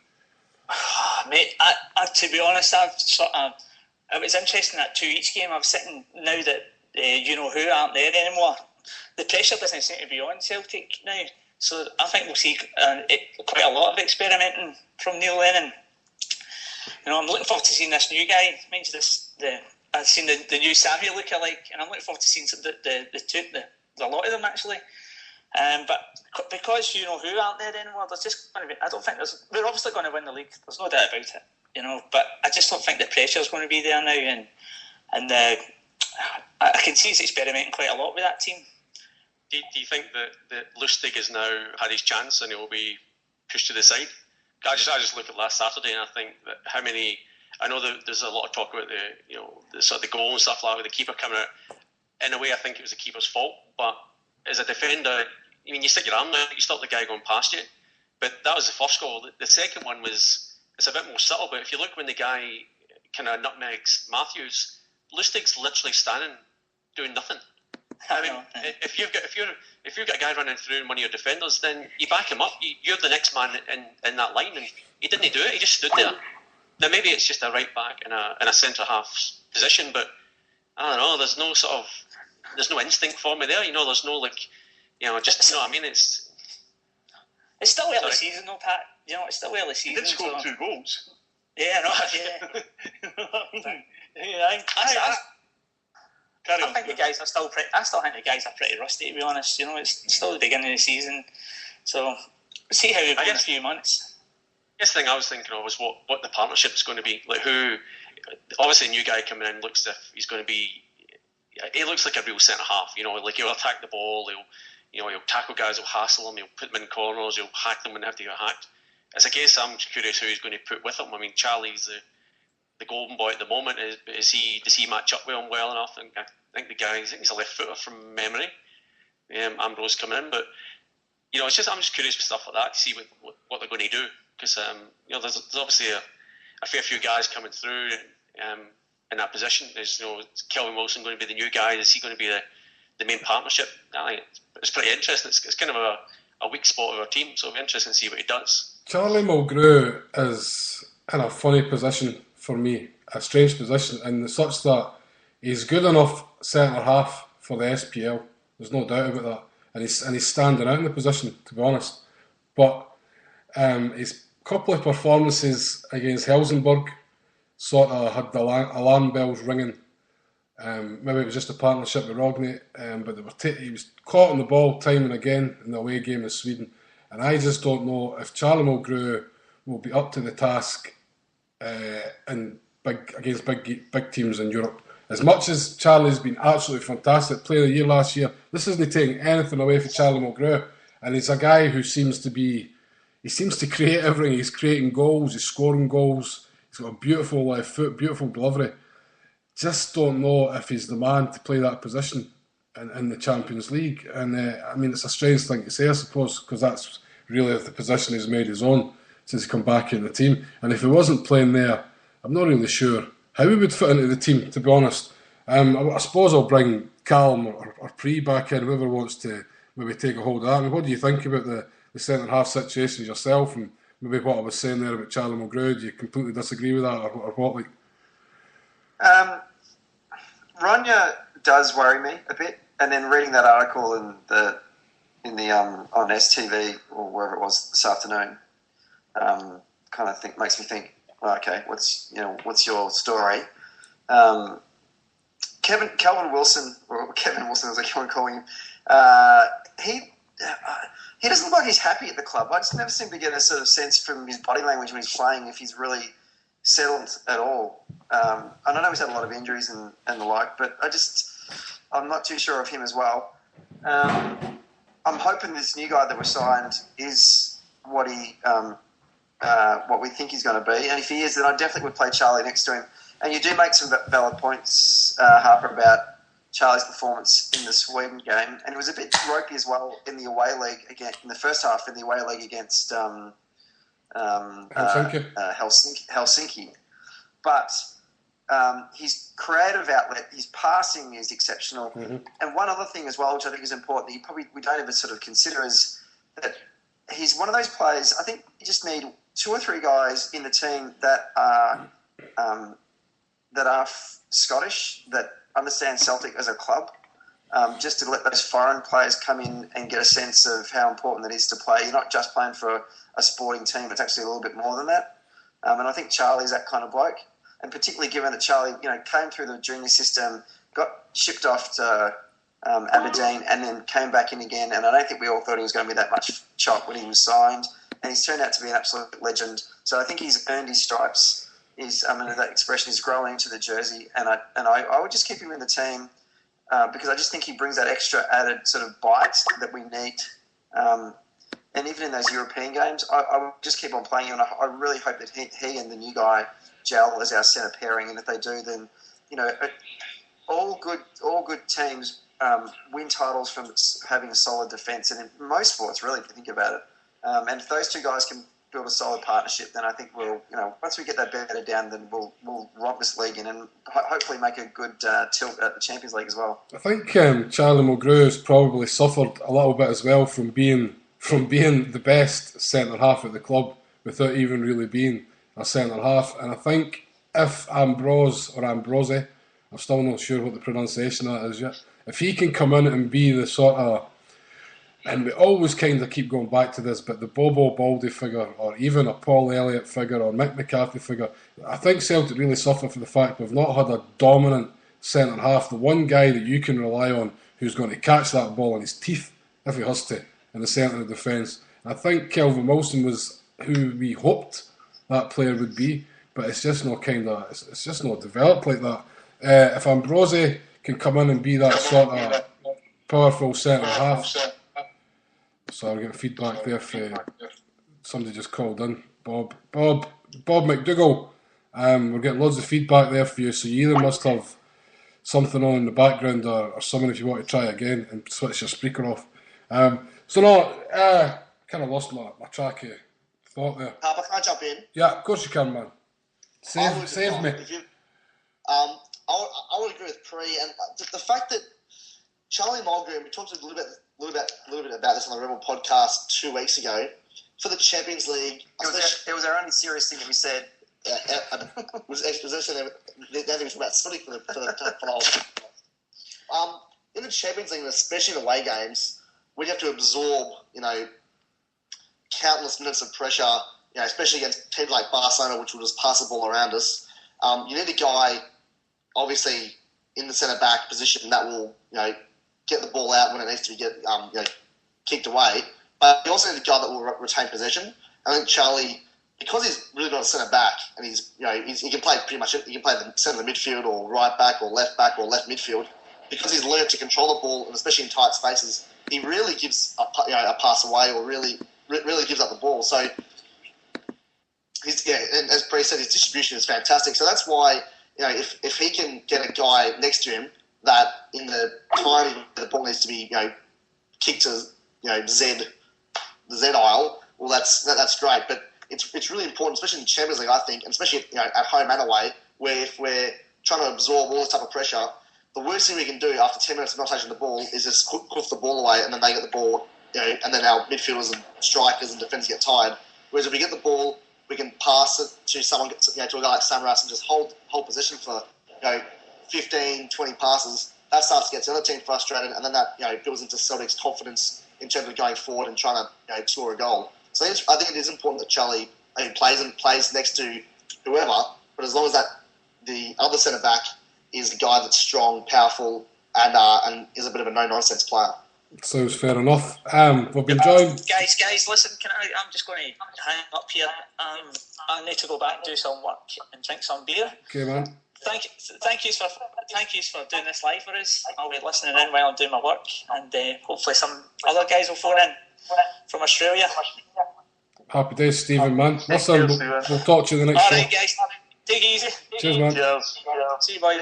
Bye. We're getting loads of feedback there, so I don't know, Bob, if this is coming for you, because it's just started since you joined the conversation, man. Bob, are you there?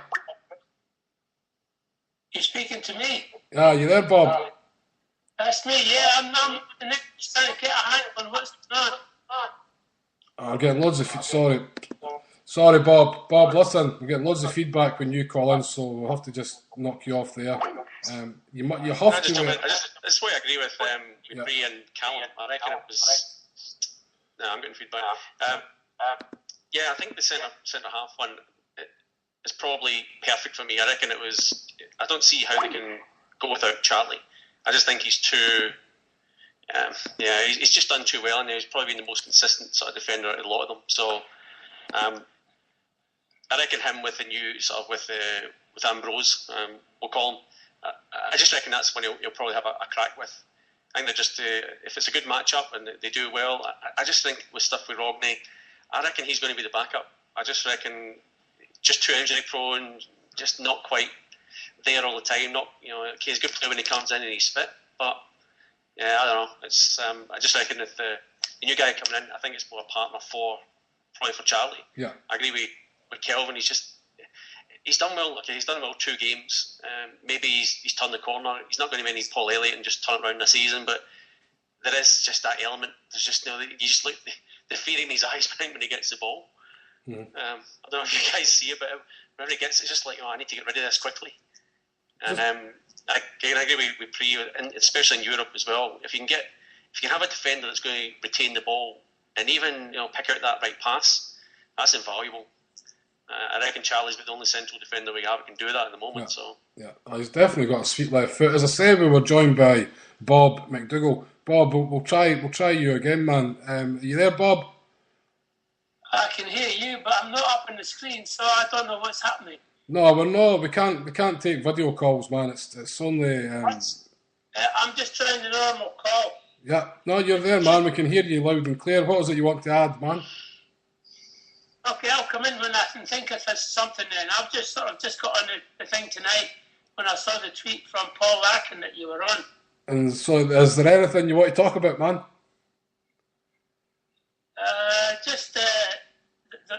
I think the only thing that upsets me about the Celtic team just now is the way that Jimmy Forrest goes doing like a bloody stuck pig every time somebody comes near him. Right. His thing goes down instead of digging his shoulder in like Jimmy Johnson did. Right. I think he's got a tendency to, because of the way he plays, and he plays sort of with pace, he does get knocked off the bunny. He does get treated very harshly, I suppose. Absolutely. My only wee maybe gripe with James Forrest is that he has a bit of the Samaras sometimes as well, where it doesn't go wrong and he doesn't get the free kick and he just stands with his arms in there, and that is the only thing I would say that kind of annoys me. Paul, what? I agree with that. You've just got to get on with it. Mm-hmm. I can't stand. I mean, the worst time I've ever seen any recent there was Samaras doing that with the histrionics at Ibrox, and it's just like, no, just get up and get on with it. You know what I mean? You're going to get kicked, you're going to get pushed, you're going to get everything because these players aren't as good as you. So you've just got to learn to it and try and defeat it by your own ability. Mm-hmm. And we've been rejoined by the odd couple who we lost. Felix and are you there? Sorry, a kangaroo jumped in the apartment, shat all over the computer, and it all broke down. But we're all fixed. We got rid of it. Happy days. So you were talking about new players coming into the team, and we've not really touched on the 2 forwards yet and the goalkeeper. But I was also interested. I don't know if you've read this story about the Wisla Krakow player who Celtic, his agent came out and said Celtic had a bid in excess of 1.3 million euros for this guy, turned down by Wisla Krakow, Polish side. A attacking midfielder called Mielikson. I'm not quite sure what his nationality was. So that's kind of interesting. The website I read on was certainly trying to push it that this guy was supposed to be the replacement of Key, which I'd find a bit strange because why would you buy in a sub? But it shows. I think Neil Lennon was after an attacking midfielder because he was certainly very interested in the boy at Rosenborg, Henriksen. I think he ended up going somewhere else. I can't remember. But it seems we failed in this bid for Mielikson, and I suppose there's no real thing to his agent to come out and say this after the transfer window. I don't know why you would say that if it wasn't true. Sort of what I'm trying to say. So I mean, I don't know about the transfer window. I don't think we needed a midfielder.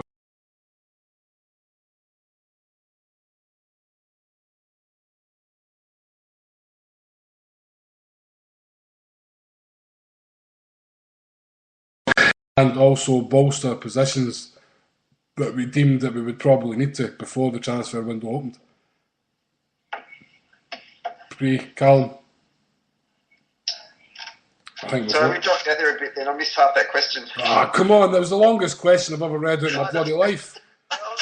He's happy with the transfer window. Here's the abbreviated version. Here's the abbreviated version. Were you happy with the transfer window? Yeah, I was. I don't know why Celtic fans get so worked up that we haven't signed, Lionel Messi or friggin', whoever the Ducks Nuts of bloody footballers is at the moment that's on the front page of the Shoe magazine. Because we're not going to be able to afford these guys anymore. And we haven't been able to afford these guys since the Martin O'Neill days. So, and I know that over the years we've signed some absolute stinkers and our scouting has been pretty poor. But since Neil Lennon's arrived, I've been pretty happy with the guys we've signed. And I've not known who any of them are. And they've all turned out to be, most of them turned out to be fantastic. Our favourite Honduran. Our favourite Honduran, Emilio Zaguero. We say that because there was a guy commentating one night we were watching and we were getting the Setanta commentary and the guy says he's my favourite Honduran. I was trying to work out what other Hondurans this bloke actually knew.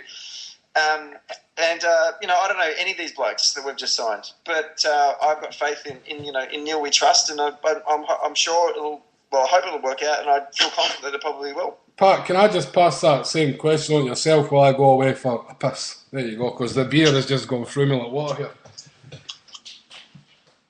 Alright, I'll jump in. I reckon it's... I just reckon it was a pretty good balance. I mean, everyone was crying out for centre-half and centre-forwards. Probably didn't expect two centre-forwards, admittedly. The guys look as if they'll do a job. A backup goalkeeper, there's not really much more they could ask for.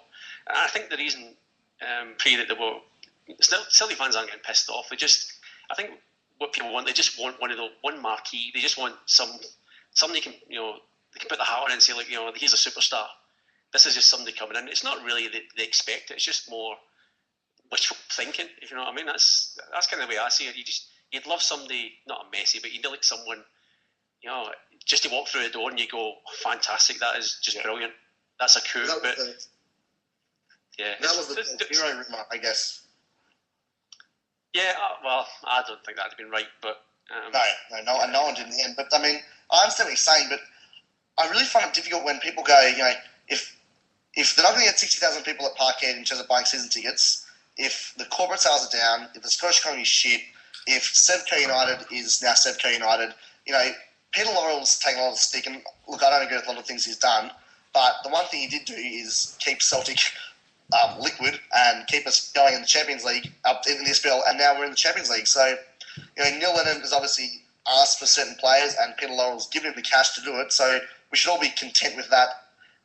Obviously, Celtic supporters are, we want to be the best, not only in Scotland, but in Europe, and obviously that's not always going to happen when you got, teams like Manchester City spending $500 million on transfers, and haven't won Champions League, since they've spent all this money. So Celtic supporters need to be a bit more. Well, I mean, we all need to be a bit more realistic and just patient with the team, because with this new outlook in the SPL, with these new players coming through, with Livingston being built, with this next gen series occurring, we should be really grateful for the fact that these youngsters can now be blooded, and hopefully a couple of them will turn to superstars where we can sell them on for 15, 20 million pound, and then buy that player that everyone wants, or keep them and use them for the Champions League and good things and beyond.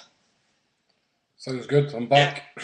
But can I just say something here? Right? Let's nail this thing once for all. Peter Lawwell didn't keep Celtic liquidated. Celtic have never been in any danger of liquidation in Peter Lawwell's term.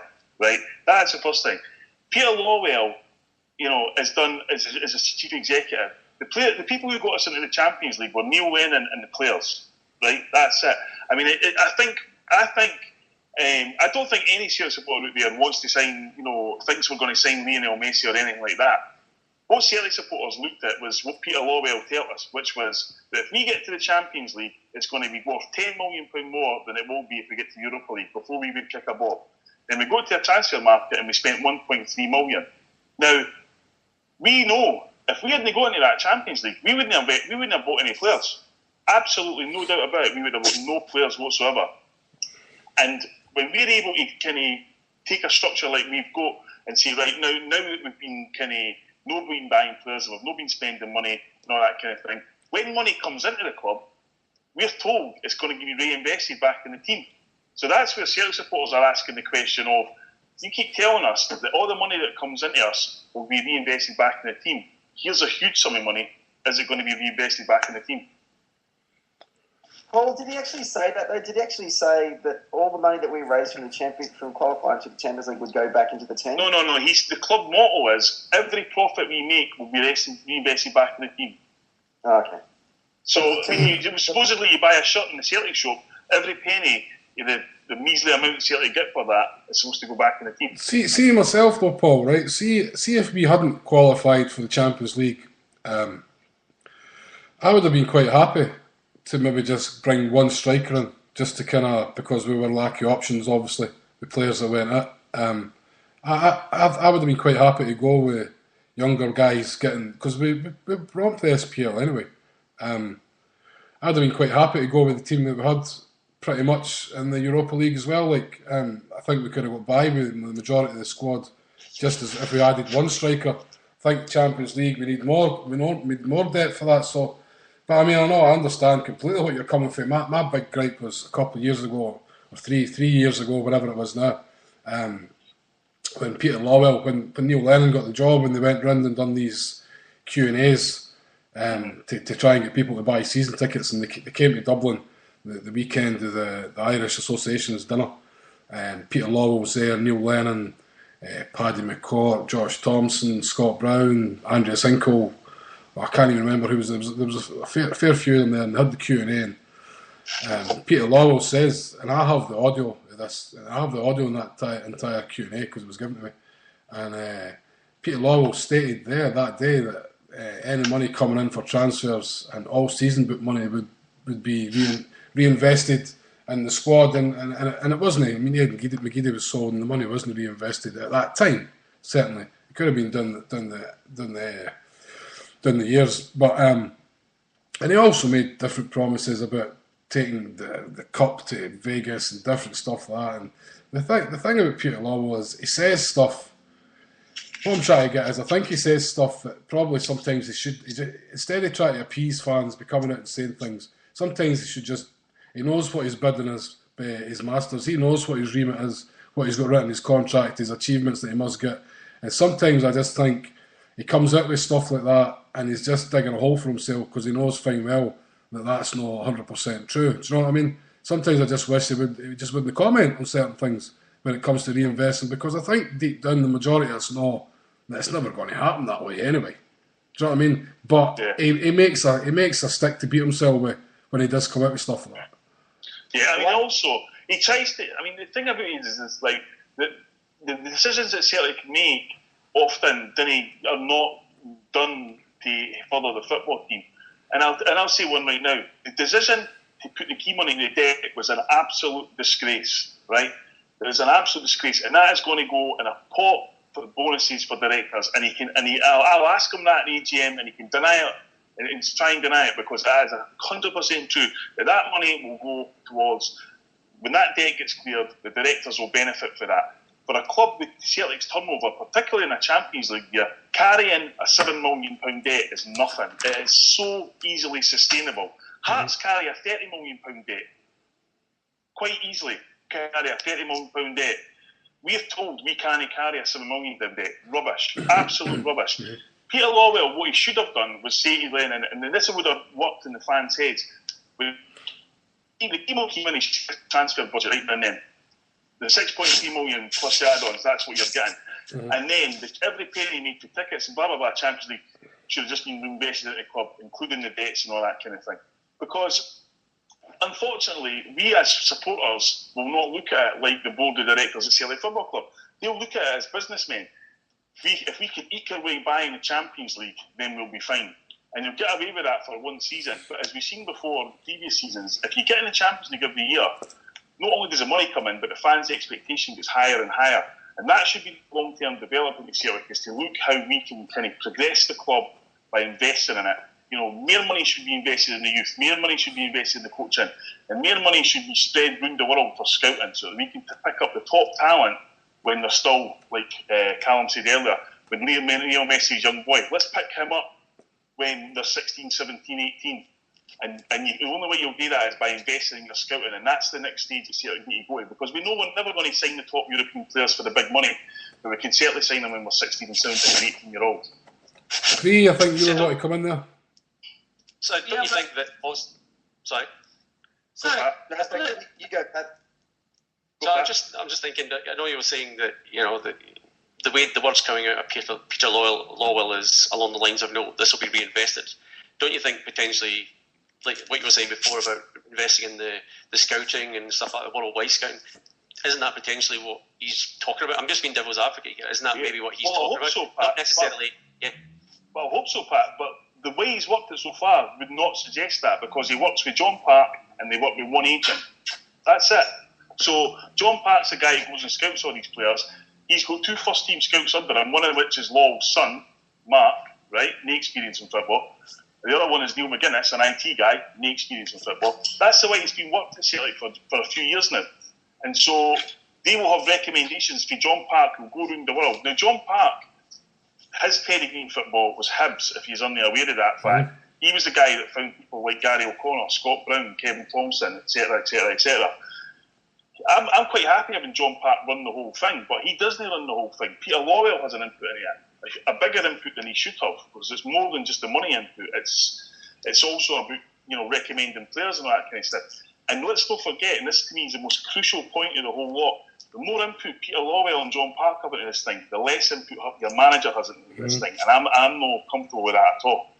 It's really a kind of more sort of European thing, isn't it? Where the manager isn't really a manager; he's just a coach.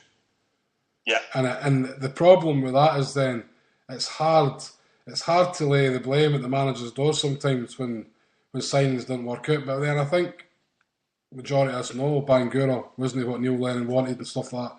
What's kind of excited me about this transfer window, I'm not saying I'm not jumping through hoops or anything like that, but the guys will sign because I don't really know them, but I think for the most part, reading between the lines, seeing Neil Lennon's interview that night when he was talking about having just finalised Ambrosie's signature and Miku coming in, there was going to be another guy who's out of contract who they hope to have tied up.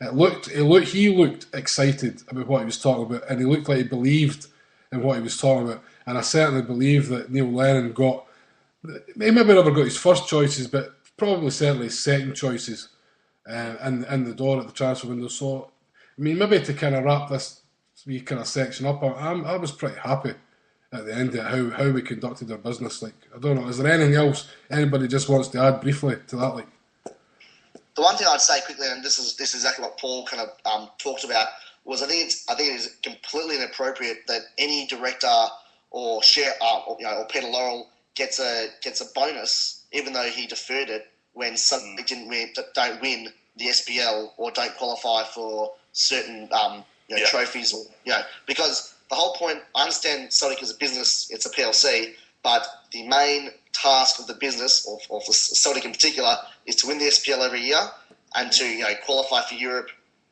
and to probably win two out of the 4 domestic trophies. And the fact that he will still get the bonus when he retires from Celtic, and he'll actually get more for it because it's in an interest account, is disgraceful. That's the only thing I would say. Mm-hmm. No, it's 100% right, Carl. It is linked to money. It is not linked to success on the pitch. And how you can win a football club like that is beyond me. It is absolutely beyond me. And that's why I'm just saying to PLO again, just come out and say the reason that you put the key money to the debt was because you could guarantee the directors a bonus at the end of the season. That's why he done it. Mm-hmm. No, I don't think you're probably 100%. In fact, you are right. You are 100% right.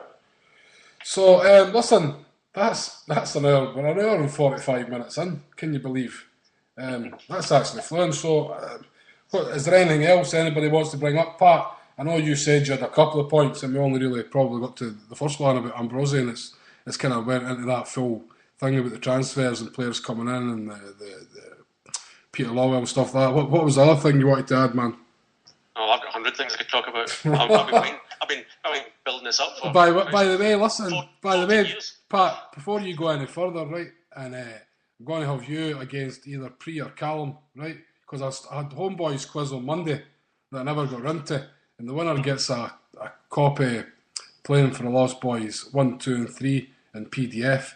So for a wee bit of crack, you can, as the guy who thought up this show, you can donate it?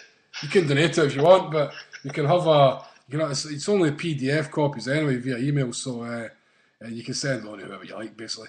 But we'll have a wee. If it's a quiz, the line's really bad.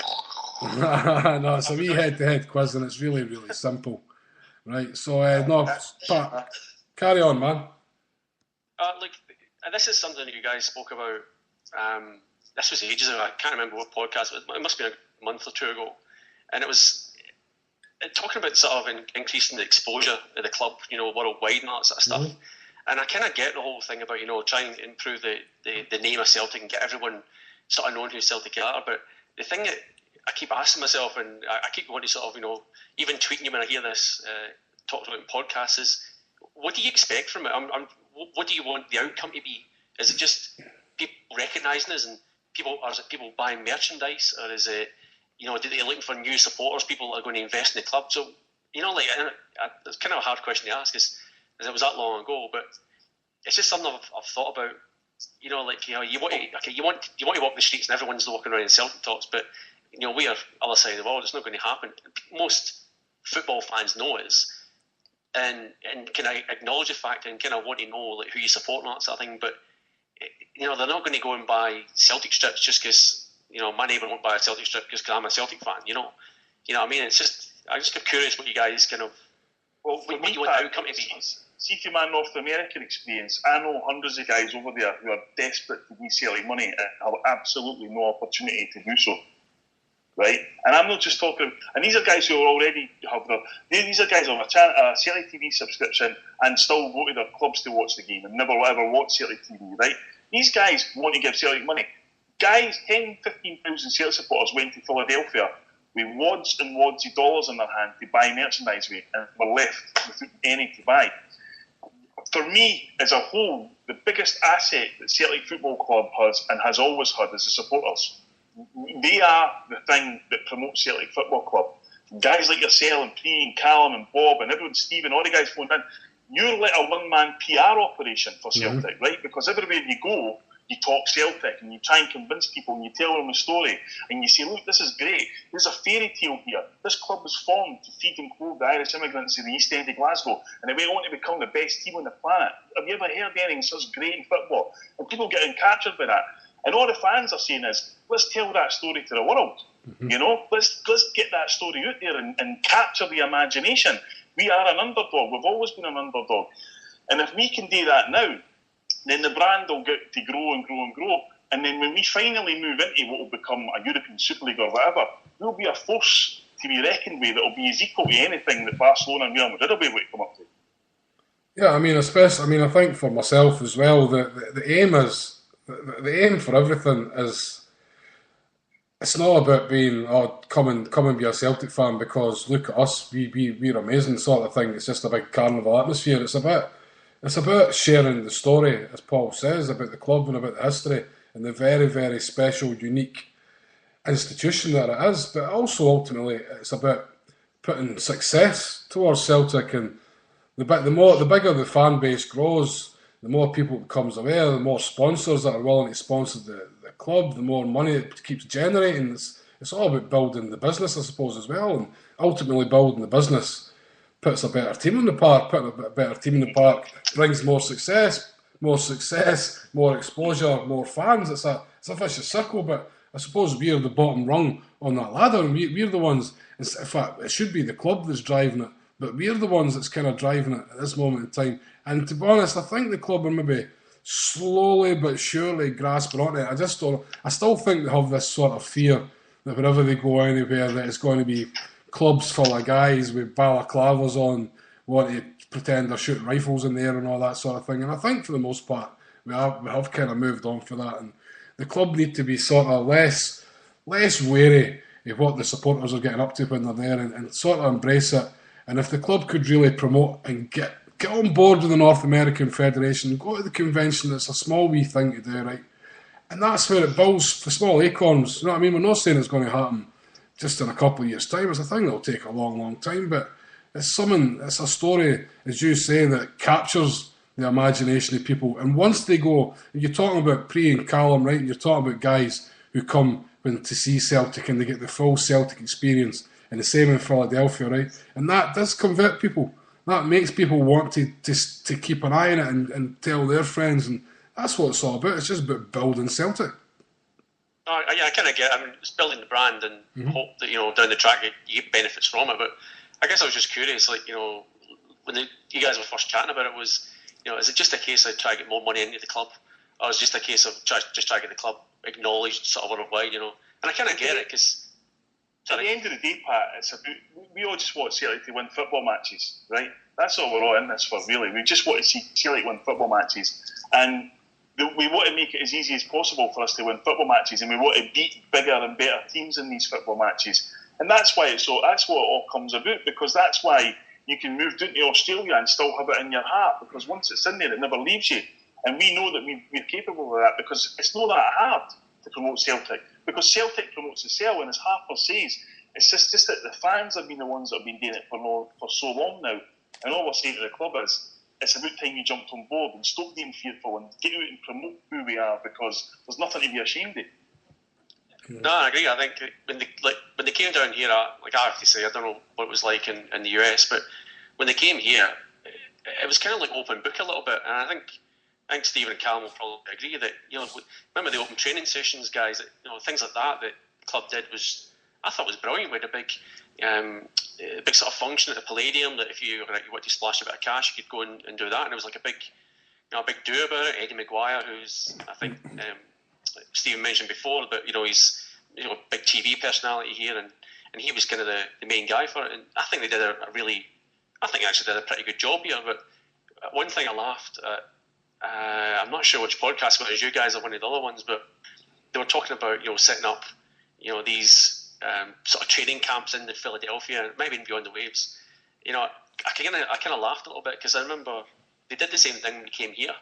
We're going to set up this academy in Australia. Nothing's ever been seen or heard of it.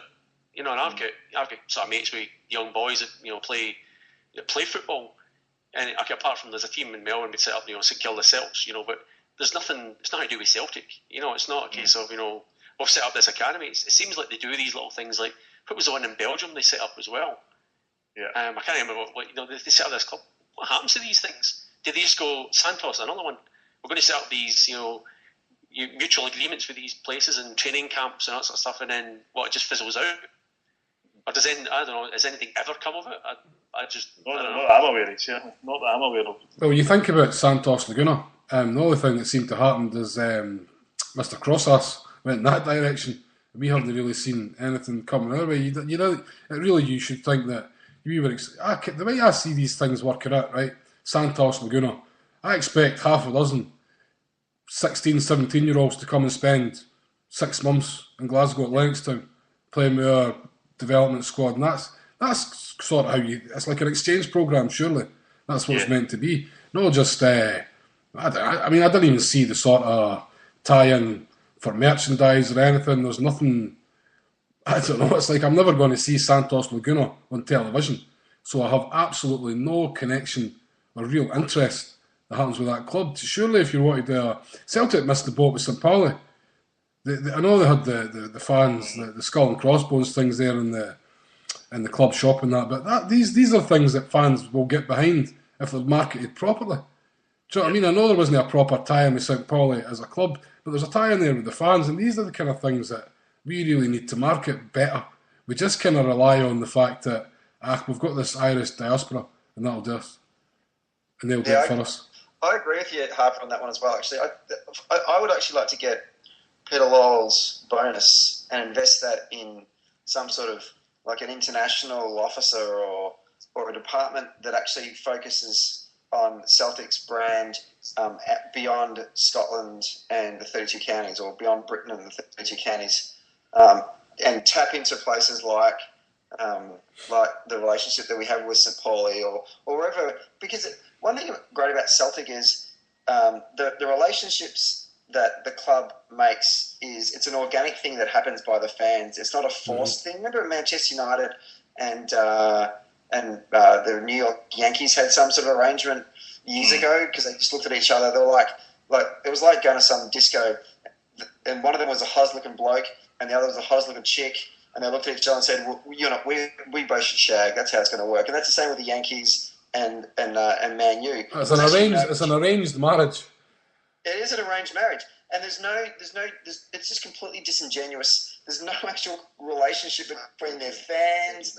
Yeah, exactly. There's no relationship between their fans, or there's no context in there at all. But when it was just by chance that Celtic went and did a tour in Germany in the 90s when we were rubbish, and we ended up playing so poorly. The fans went to the pubs, got blind with the other fans, and we said, "Hey, this is all right," And then one thing led to another, and we've done nothing to sort of. And as you said, we sell the scarves and that in the Celtic shops and that, which is brilliant. But they've got to build on that. The same with whenever they go and play, elsewhere, right across the world, and they should actually have someone like when Celtic comes to Australia, and good people like say Tony Hamilton that meet fans and really invest in taking the time to talk to them. I'd like to see that they could either identify someone that lives in Australia who is a Mad Tim, who's got business experience or marketing experience, and say, "Hey, we're going to put you on a retainer.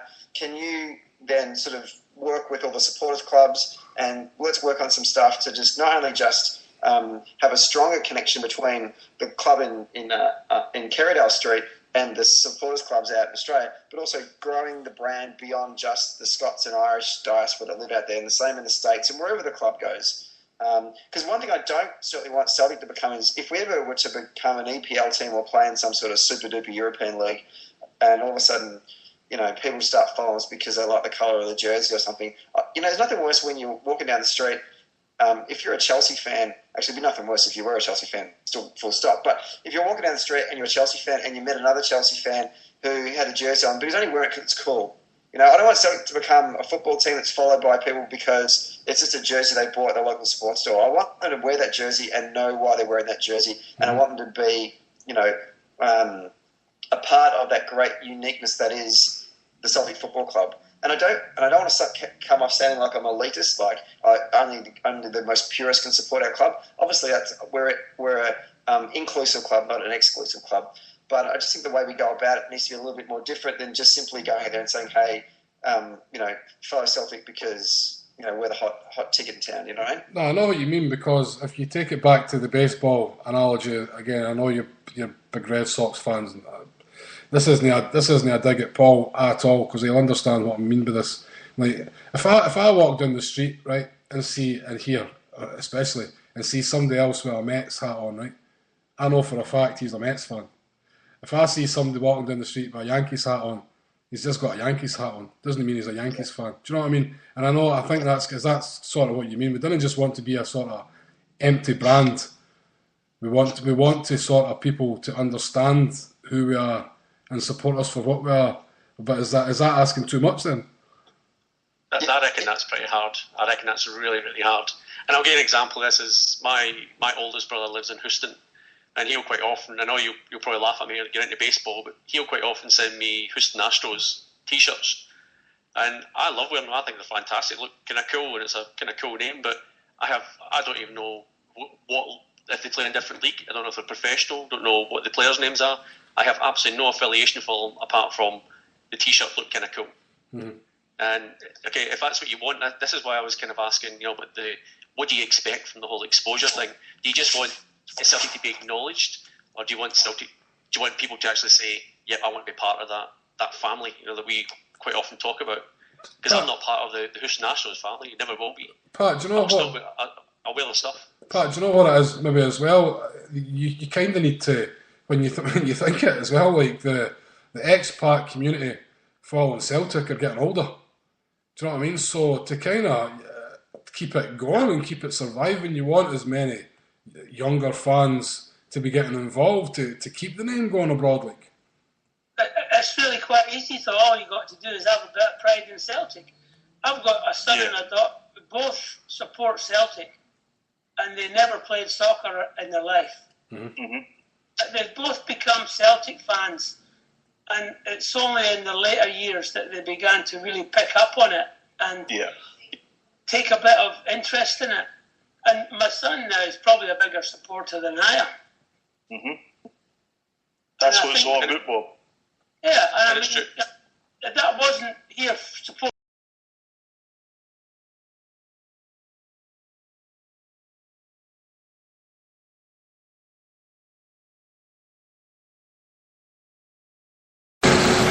And they're the same, you know. They know the strips, they know the colours. You know, 2-year-old will point to the crest, and you know, he'll say Celtic and stuff like that. He's only 2 years old, so and that's kind of the way. Like, you know, I've got friends that live nearby, and a guy lives, you know, about 100 metres from where I live.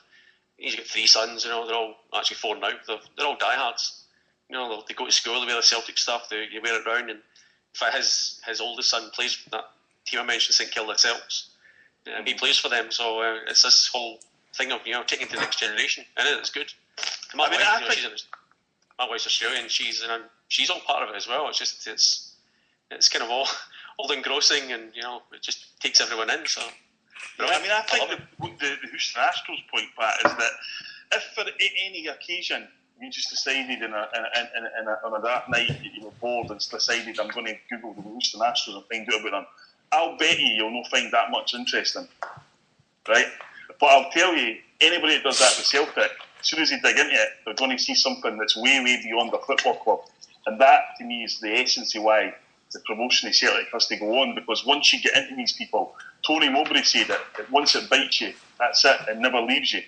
We just want to bite these people like that and say, just go and look into it, because you'll find something that's unique to any football club in the world, you know? And that's why I feel that we have to just keep promoting the brand as much as possible and getting more and more people in, because as Callum said earlier on, when you meet Celtic fans, it happened to say about the Mets analogy, you know, you're not meeting that Man United type of fan that you see in Asia who just, you know, like David Beckham or they like somebody in the team.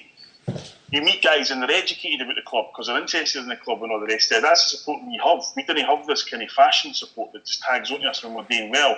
We have a support that's knowledgeable and educated about Celtic Football Club. And it might not be as big as Man United, but every single one of them will be real. Yeah, no, 100%. Listen, guys, we could talk all day, but that's us on 2 hours. Like, I'm sitting here pissed 1 o'clock in the afternoon. Like, I've got a couple of. I've got to go and pick up my wife's wages now. This is going to be a laugh. But I've got a couple of announcements I want to make as well. A couple quite serious announcements. Not serious, but then we'll just we'll round off with the wee quiz, will we, for a bit of crack. But I've got a couple of tweets for the Celtic Grave Society earlier. So a wee mention, boys, for the John Thompson 81st Memorial Bike Ride from Celtic Park to Cardenden this weekend. You can look up the website johnthomson.org.uk. The GT81 bike ride on Saturday will be led by Tom Boyd. And then on Sunday they'll have the annual football tournament and wreath laying at John's grave in Cardenden. And also, I think I read earlier on, it's not meant to say in a tweet, but Dylan McGeoch will be attending the thing on the Sunday, I think, to hand out prizes for the football or whatever. But Dylan McGeoch and Tom Boyd are certainly going to be heavily involved in that. So that's this Saturday. And if you look up the website, johnthomson.org.uk, and that's something that's Celtic Grave Society. Also, of course, very, very important, there's going to be a very, very special Beyond the Waves show this Saturday. So it's going to be starting at 3 o'clock Celtic Park time, which would obviously be normally, there's no game this weekend, right? So this would normally be the time Celtic would kick off. The boys at Beyond the Waves, Graham and Rev, and probably the coach, I would imagine, they're having a wee Oscar telethon. And what that is, probably everybody would have heard now, the story of wee Oscar Knox, boy here in Ireland up the north, who suffers from neuroblastoma. It's a very aggressive form of cancer that the treatment costs hundreds of thousands of dollars. So they've got a lot of money to raise. And what the boys are doing on Saturday in Beyond the Waves, they're having a telethon where for every tenner you spend, they'll spend a fiver. So if you go in and you want to say, I'm going to donate 20 quid, the boys will donate, they're going to match that with 10 quid. So everybody join in, and it's going to run 45 minutes for the first half. Then they'll stop and have a wee break, and then they'll have another 45 minutes. But don't go on and ramble, right? We want as many callers to call in as possible. Just go on. I didn't know how Graham was going to manage this, because he talked for 45 minutes. But what's going to happen is just go on, call, make your donation, have a quick point, and then jump off again. Let the next caller on, and let's try and raise as much money and help these kids as much as possible. And I think this is something the Celtic family. I was reading a blog there this morning, CQN, for Brogan, Rogan, Trev, and the Vanessa Riddle. And I wasn't aware of this. The Vanessa Riddle campaign is over $750,000. And this is Celtic fans that have been sort of the majority behind us. So, Pre, what's happening there? You're lighting up like a Christmas tree. No, so anyway, Beyond the Waves here on Spreaker on the Hail Media channel, starting at 3 o'clock Celtic Park time on Saturday. Let's raise as much money as possible. And listen, if you go to hailmedia.com and you'll see there's a blog title there on the homepage, We Oscar Telethon. There's also a picture in the slide. If you click on the picture and it'll take you and you'll get the full details of this telethon and how to raise money and who to donate to. And you can look up and read about We Oscar, the links on the website. Everything's there. All the details you need on hailmedia.com. We Oscar Telethon. That's something to look forward to on Saturday. Should be a bit of crack and we'll raise as much money as possible. And I have to say, hats off to Graham and the boys for doing this. I don't know what he's going to do if somebody rich calls in and donates 50 grand. Well, that's I was going to say, I'm going to come up and donate an absolute fortune just to make that bastard Bolton spend some money for once. I don't know if he's quite thought that bit through. Like somebody's gone mad rattling. Callum, what are you doing? Me and Callum seem to be doing a wee dance or something. He's getting under the covers. It's 10 o'clock. It's time to party. You're really rubbing the microphone. Seems like you're rolling a massive split, to be honest. Right, listen. We're supporting the Champions League by drinking Heineken. We've drank a few of them. Right, listen. I'm going to have the quiz here now. Who wants to take part in it? I need 2 of yous. Yeah, we'll go in it. Pat. Rebel podcast represent. Pat, or do you want Pre to face off against Callum? Oh, that'd be interesting. Pre. No, that's not fair. No, but wait a minute. That means you're like 2 against 1 sitting in the room there. Doing hand signals and all that. Cal's on the computer as we speak. He's on the Celtic Wiki. Pre-V Pat. Right, here we go. It's 5 questions. Simple questions, right? 5, jeez. So, Pat is the sort of guy, because I've got to give you can choose questions A or questions B. And this is very, very important you get this right. Well, which ones are easier? A. Alright. A, please. Probably no, they're both as easy. So, question number 1, right? You get 1 point for each. What squad number is Philip Twardzik? To be fair, that's quite hard. Like Philip or Patrick? Philip. Easy 56. 56. Well, that's 1 point. I never know any of this stuff until I look it up. I never know any of the answers. Like so, Pre. Didn't say you did. I said. Pre, you there? Yeah. Right. So, what squad number is Tony Watt? Come on, man. They looking up. Up real quick. Buzz up. I reckon Tony Watt's squad number. He's stolen. Come on. No, this is how I talk in Australia. Nah, you're out. Just bear with me for a second, guys. I'm handing that over. Pat. I reckon Tony Watt's squad number would be... You're not getting it. You're too late. Step 2. Yes, look, I don't want to muck you around. I reckon it might be 32. Step 2, yeah. 45 minutes ago. Anyway. Cheating bastards, man. See, I tell you. Pre, you're a disgrace. Right. Question number 2 to Pat. What minute, and I'm going to give you a 3-minute window, right? Over, but no under. What minute was Lustig's first goal on Saturday? First half. Yeah. 12. That's 10 minutes, but your 3-minute window, so that's correct. Pre, what minute was Lustig's second goal on Saturday?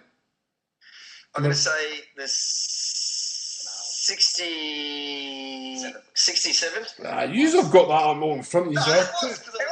These are a pair of crooks. Every time we score in the 67th minute, I remember it. I get it tattooed under my left arm. See, used to are the reason people were sent to Australia in the first place. I was reading on that. Right, so question number 3 to Pat. What nationality is Miku Fedor? Okay, is it going to be Venezuelan? Yes, correct. 3 in a row. Happy days. All right. Pre, what nationality is our new goalkeeper, Lubos Kamana? I know that. I know it. You don't know it. I know it. Can I say it? Pre. Slovakia. Pat, settle.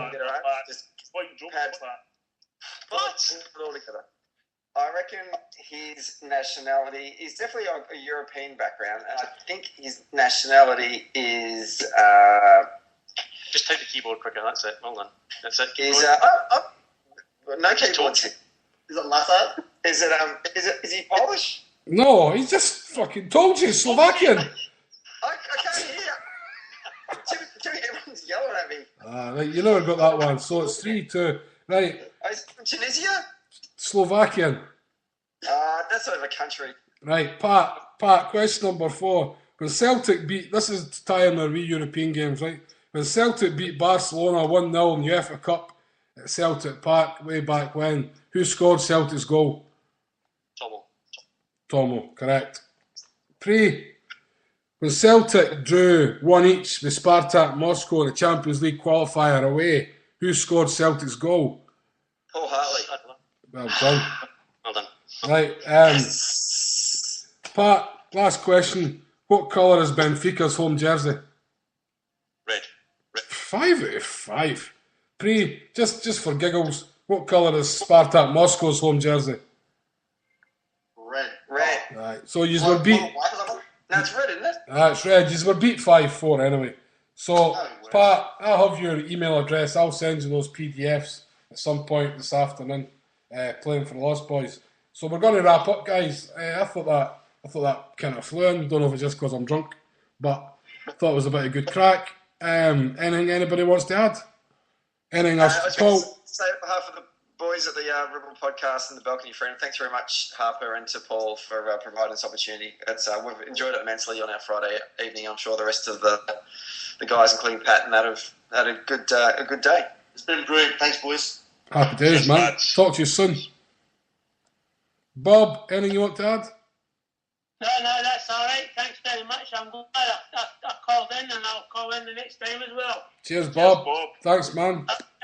One thing, the Next Generation game's supposed to be on Celtic TV at the moment. It's not done yet. It'll be another couple of hours. Okay, keep an eye out for that, folks. Cheers, man. Sounds like Bob's in a time machine. Cheers, Bob. Right. He's white Australia. Pat, anything you want to add? No, just thanks again.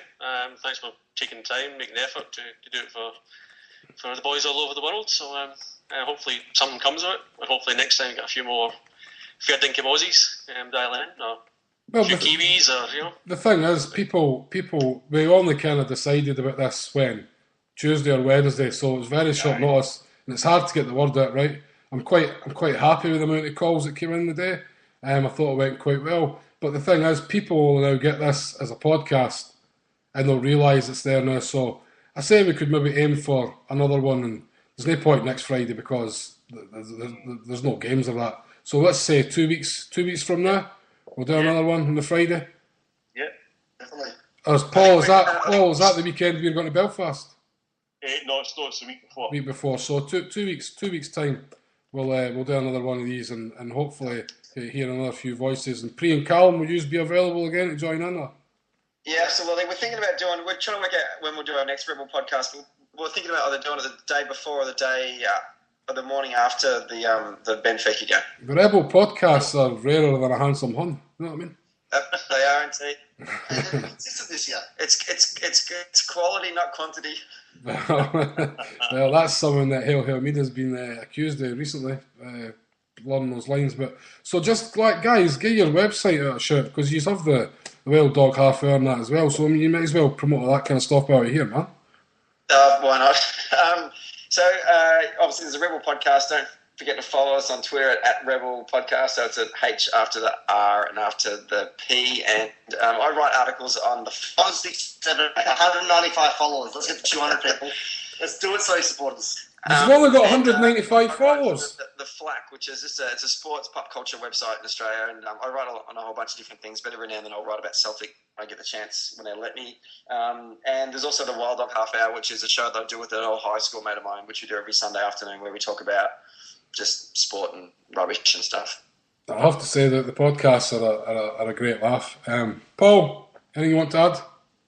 No, just it's been a pleasure talking to the guys, and I really hope we hook up all again soon, and I hope this is the start of something that can really budge in, not just in Australia, but right out the Far East and everywhere, all the time zones. So, been a real pleasure, guys. Thanks. Right, guys, just going to play it with a wee bit Wolf Tones here. Let's see. That's us. So, talk to us on 2 weeks' time. Well, me and Paul will be back probably on Monday, although I'm not 100% sure about if we'll have a show, because there's not been long happening, but we'll discuss that off air. The Mets boys, listen, don't forget, very, very important, please tune in to Beyond the Waves tomorrow afternoon, 3 o'clock Celtic Park time. A fiver, even if you can only donate a couple of quid, it all goes in the right direction. Listen, we know times are tight for everybody and things are hard, but £2 makes all the difference. Yeah. But listen, the thing is, there's no time for Graham Wilson. Get his vast bank account in the hands of the Oscar, because it's long overdue. Exactly. So that's Beyond the Waves tomorrow on this same channel on Spreaker. Tune in live, 3 o'clock Saturday afternoon. When the wife's at you, or you're not going to the football this week, you can come and help me with the shot. You can tell her I've got something much, much more important happening at the same time. So get a few beers in and get a bit of crack with the boys over in the US of A. And for anybody who's into the baseball crack in the chat, the Mets boys will be back this Sunday. I think it's going to be a pretty early show. It'll actually be probably about, guessing about 4 o'clock Celtic Park time. That's just a rough guess at the minute. But there'll definitely be a show on Sunday for the Mets boys. So that's us, just going to wrap up. Cheers, guys. Hail, hail. Hail, hail, hail.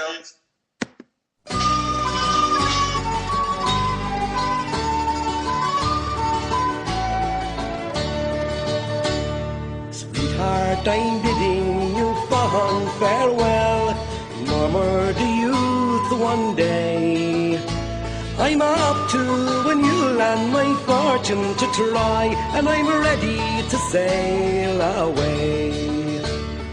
Far away in Australia, soon will fate be kind, and I will be ready to welcome the lass, the girl I left behind.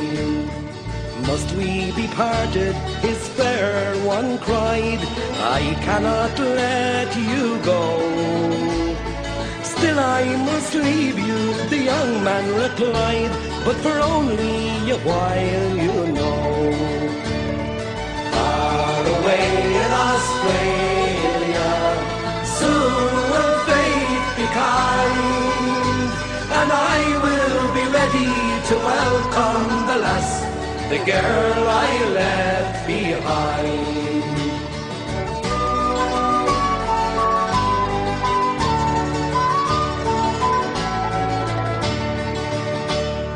Whether in success or failure, I will always be true.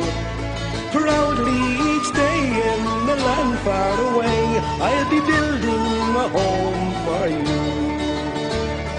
Far away in Australia, soon will fate be kind, and I will be ready to welcome the lass, the girl I left behind. Daily she waits at the old cottage gate, watching the whole day through, till a sweet message comes over the waves, in the new world are joined the two.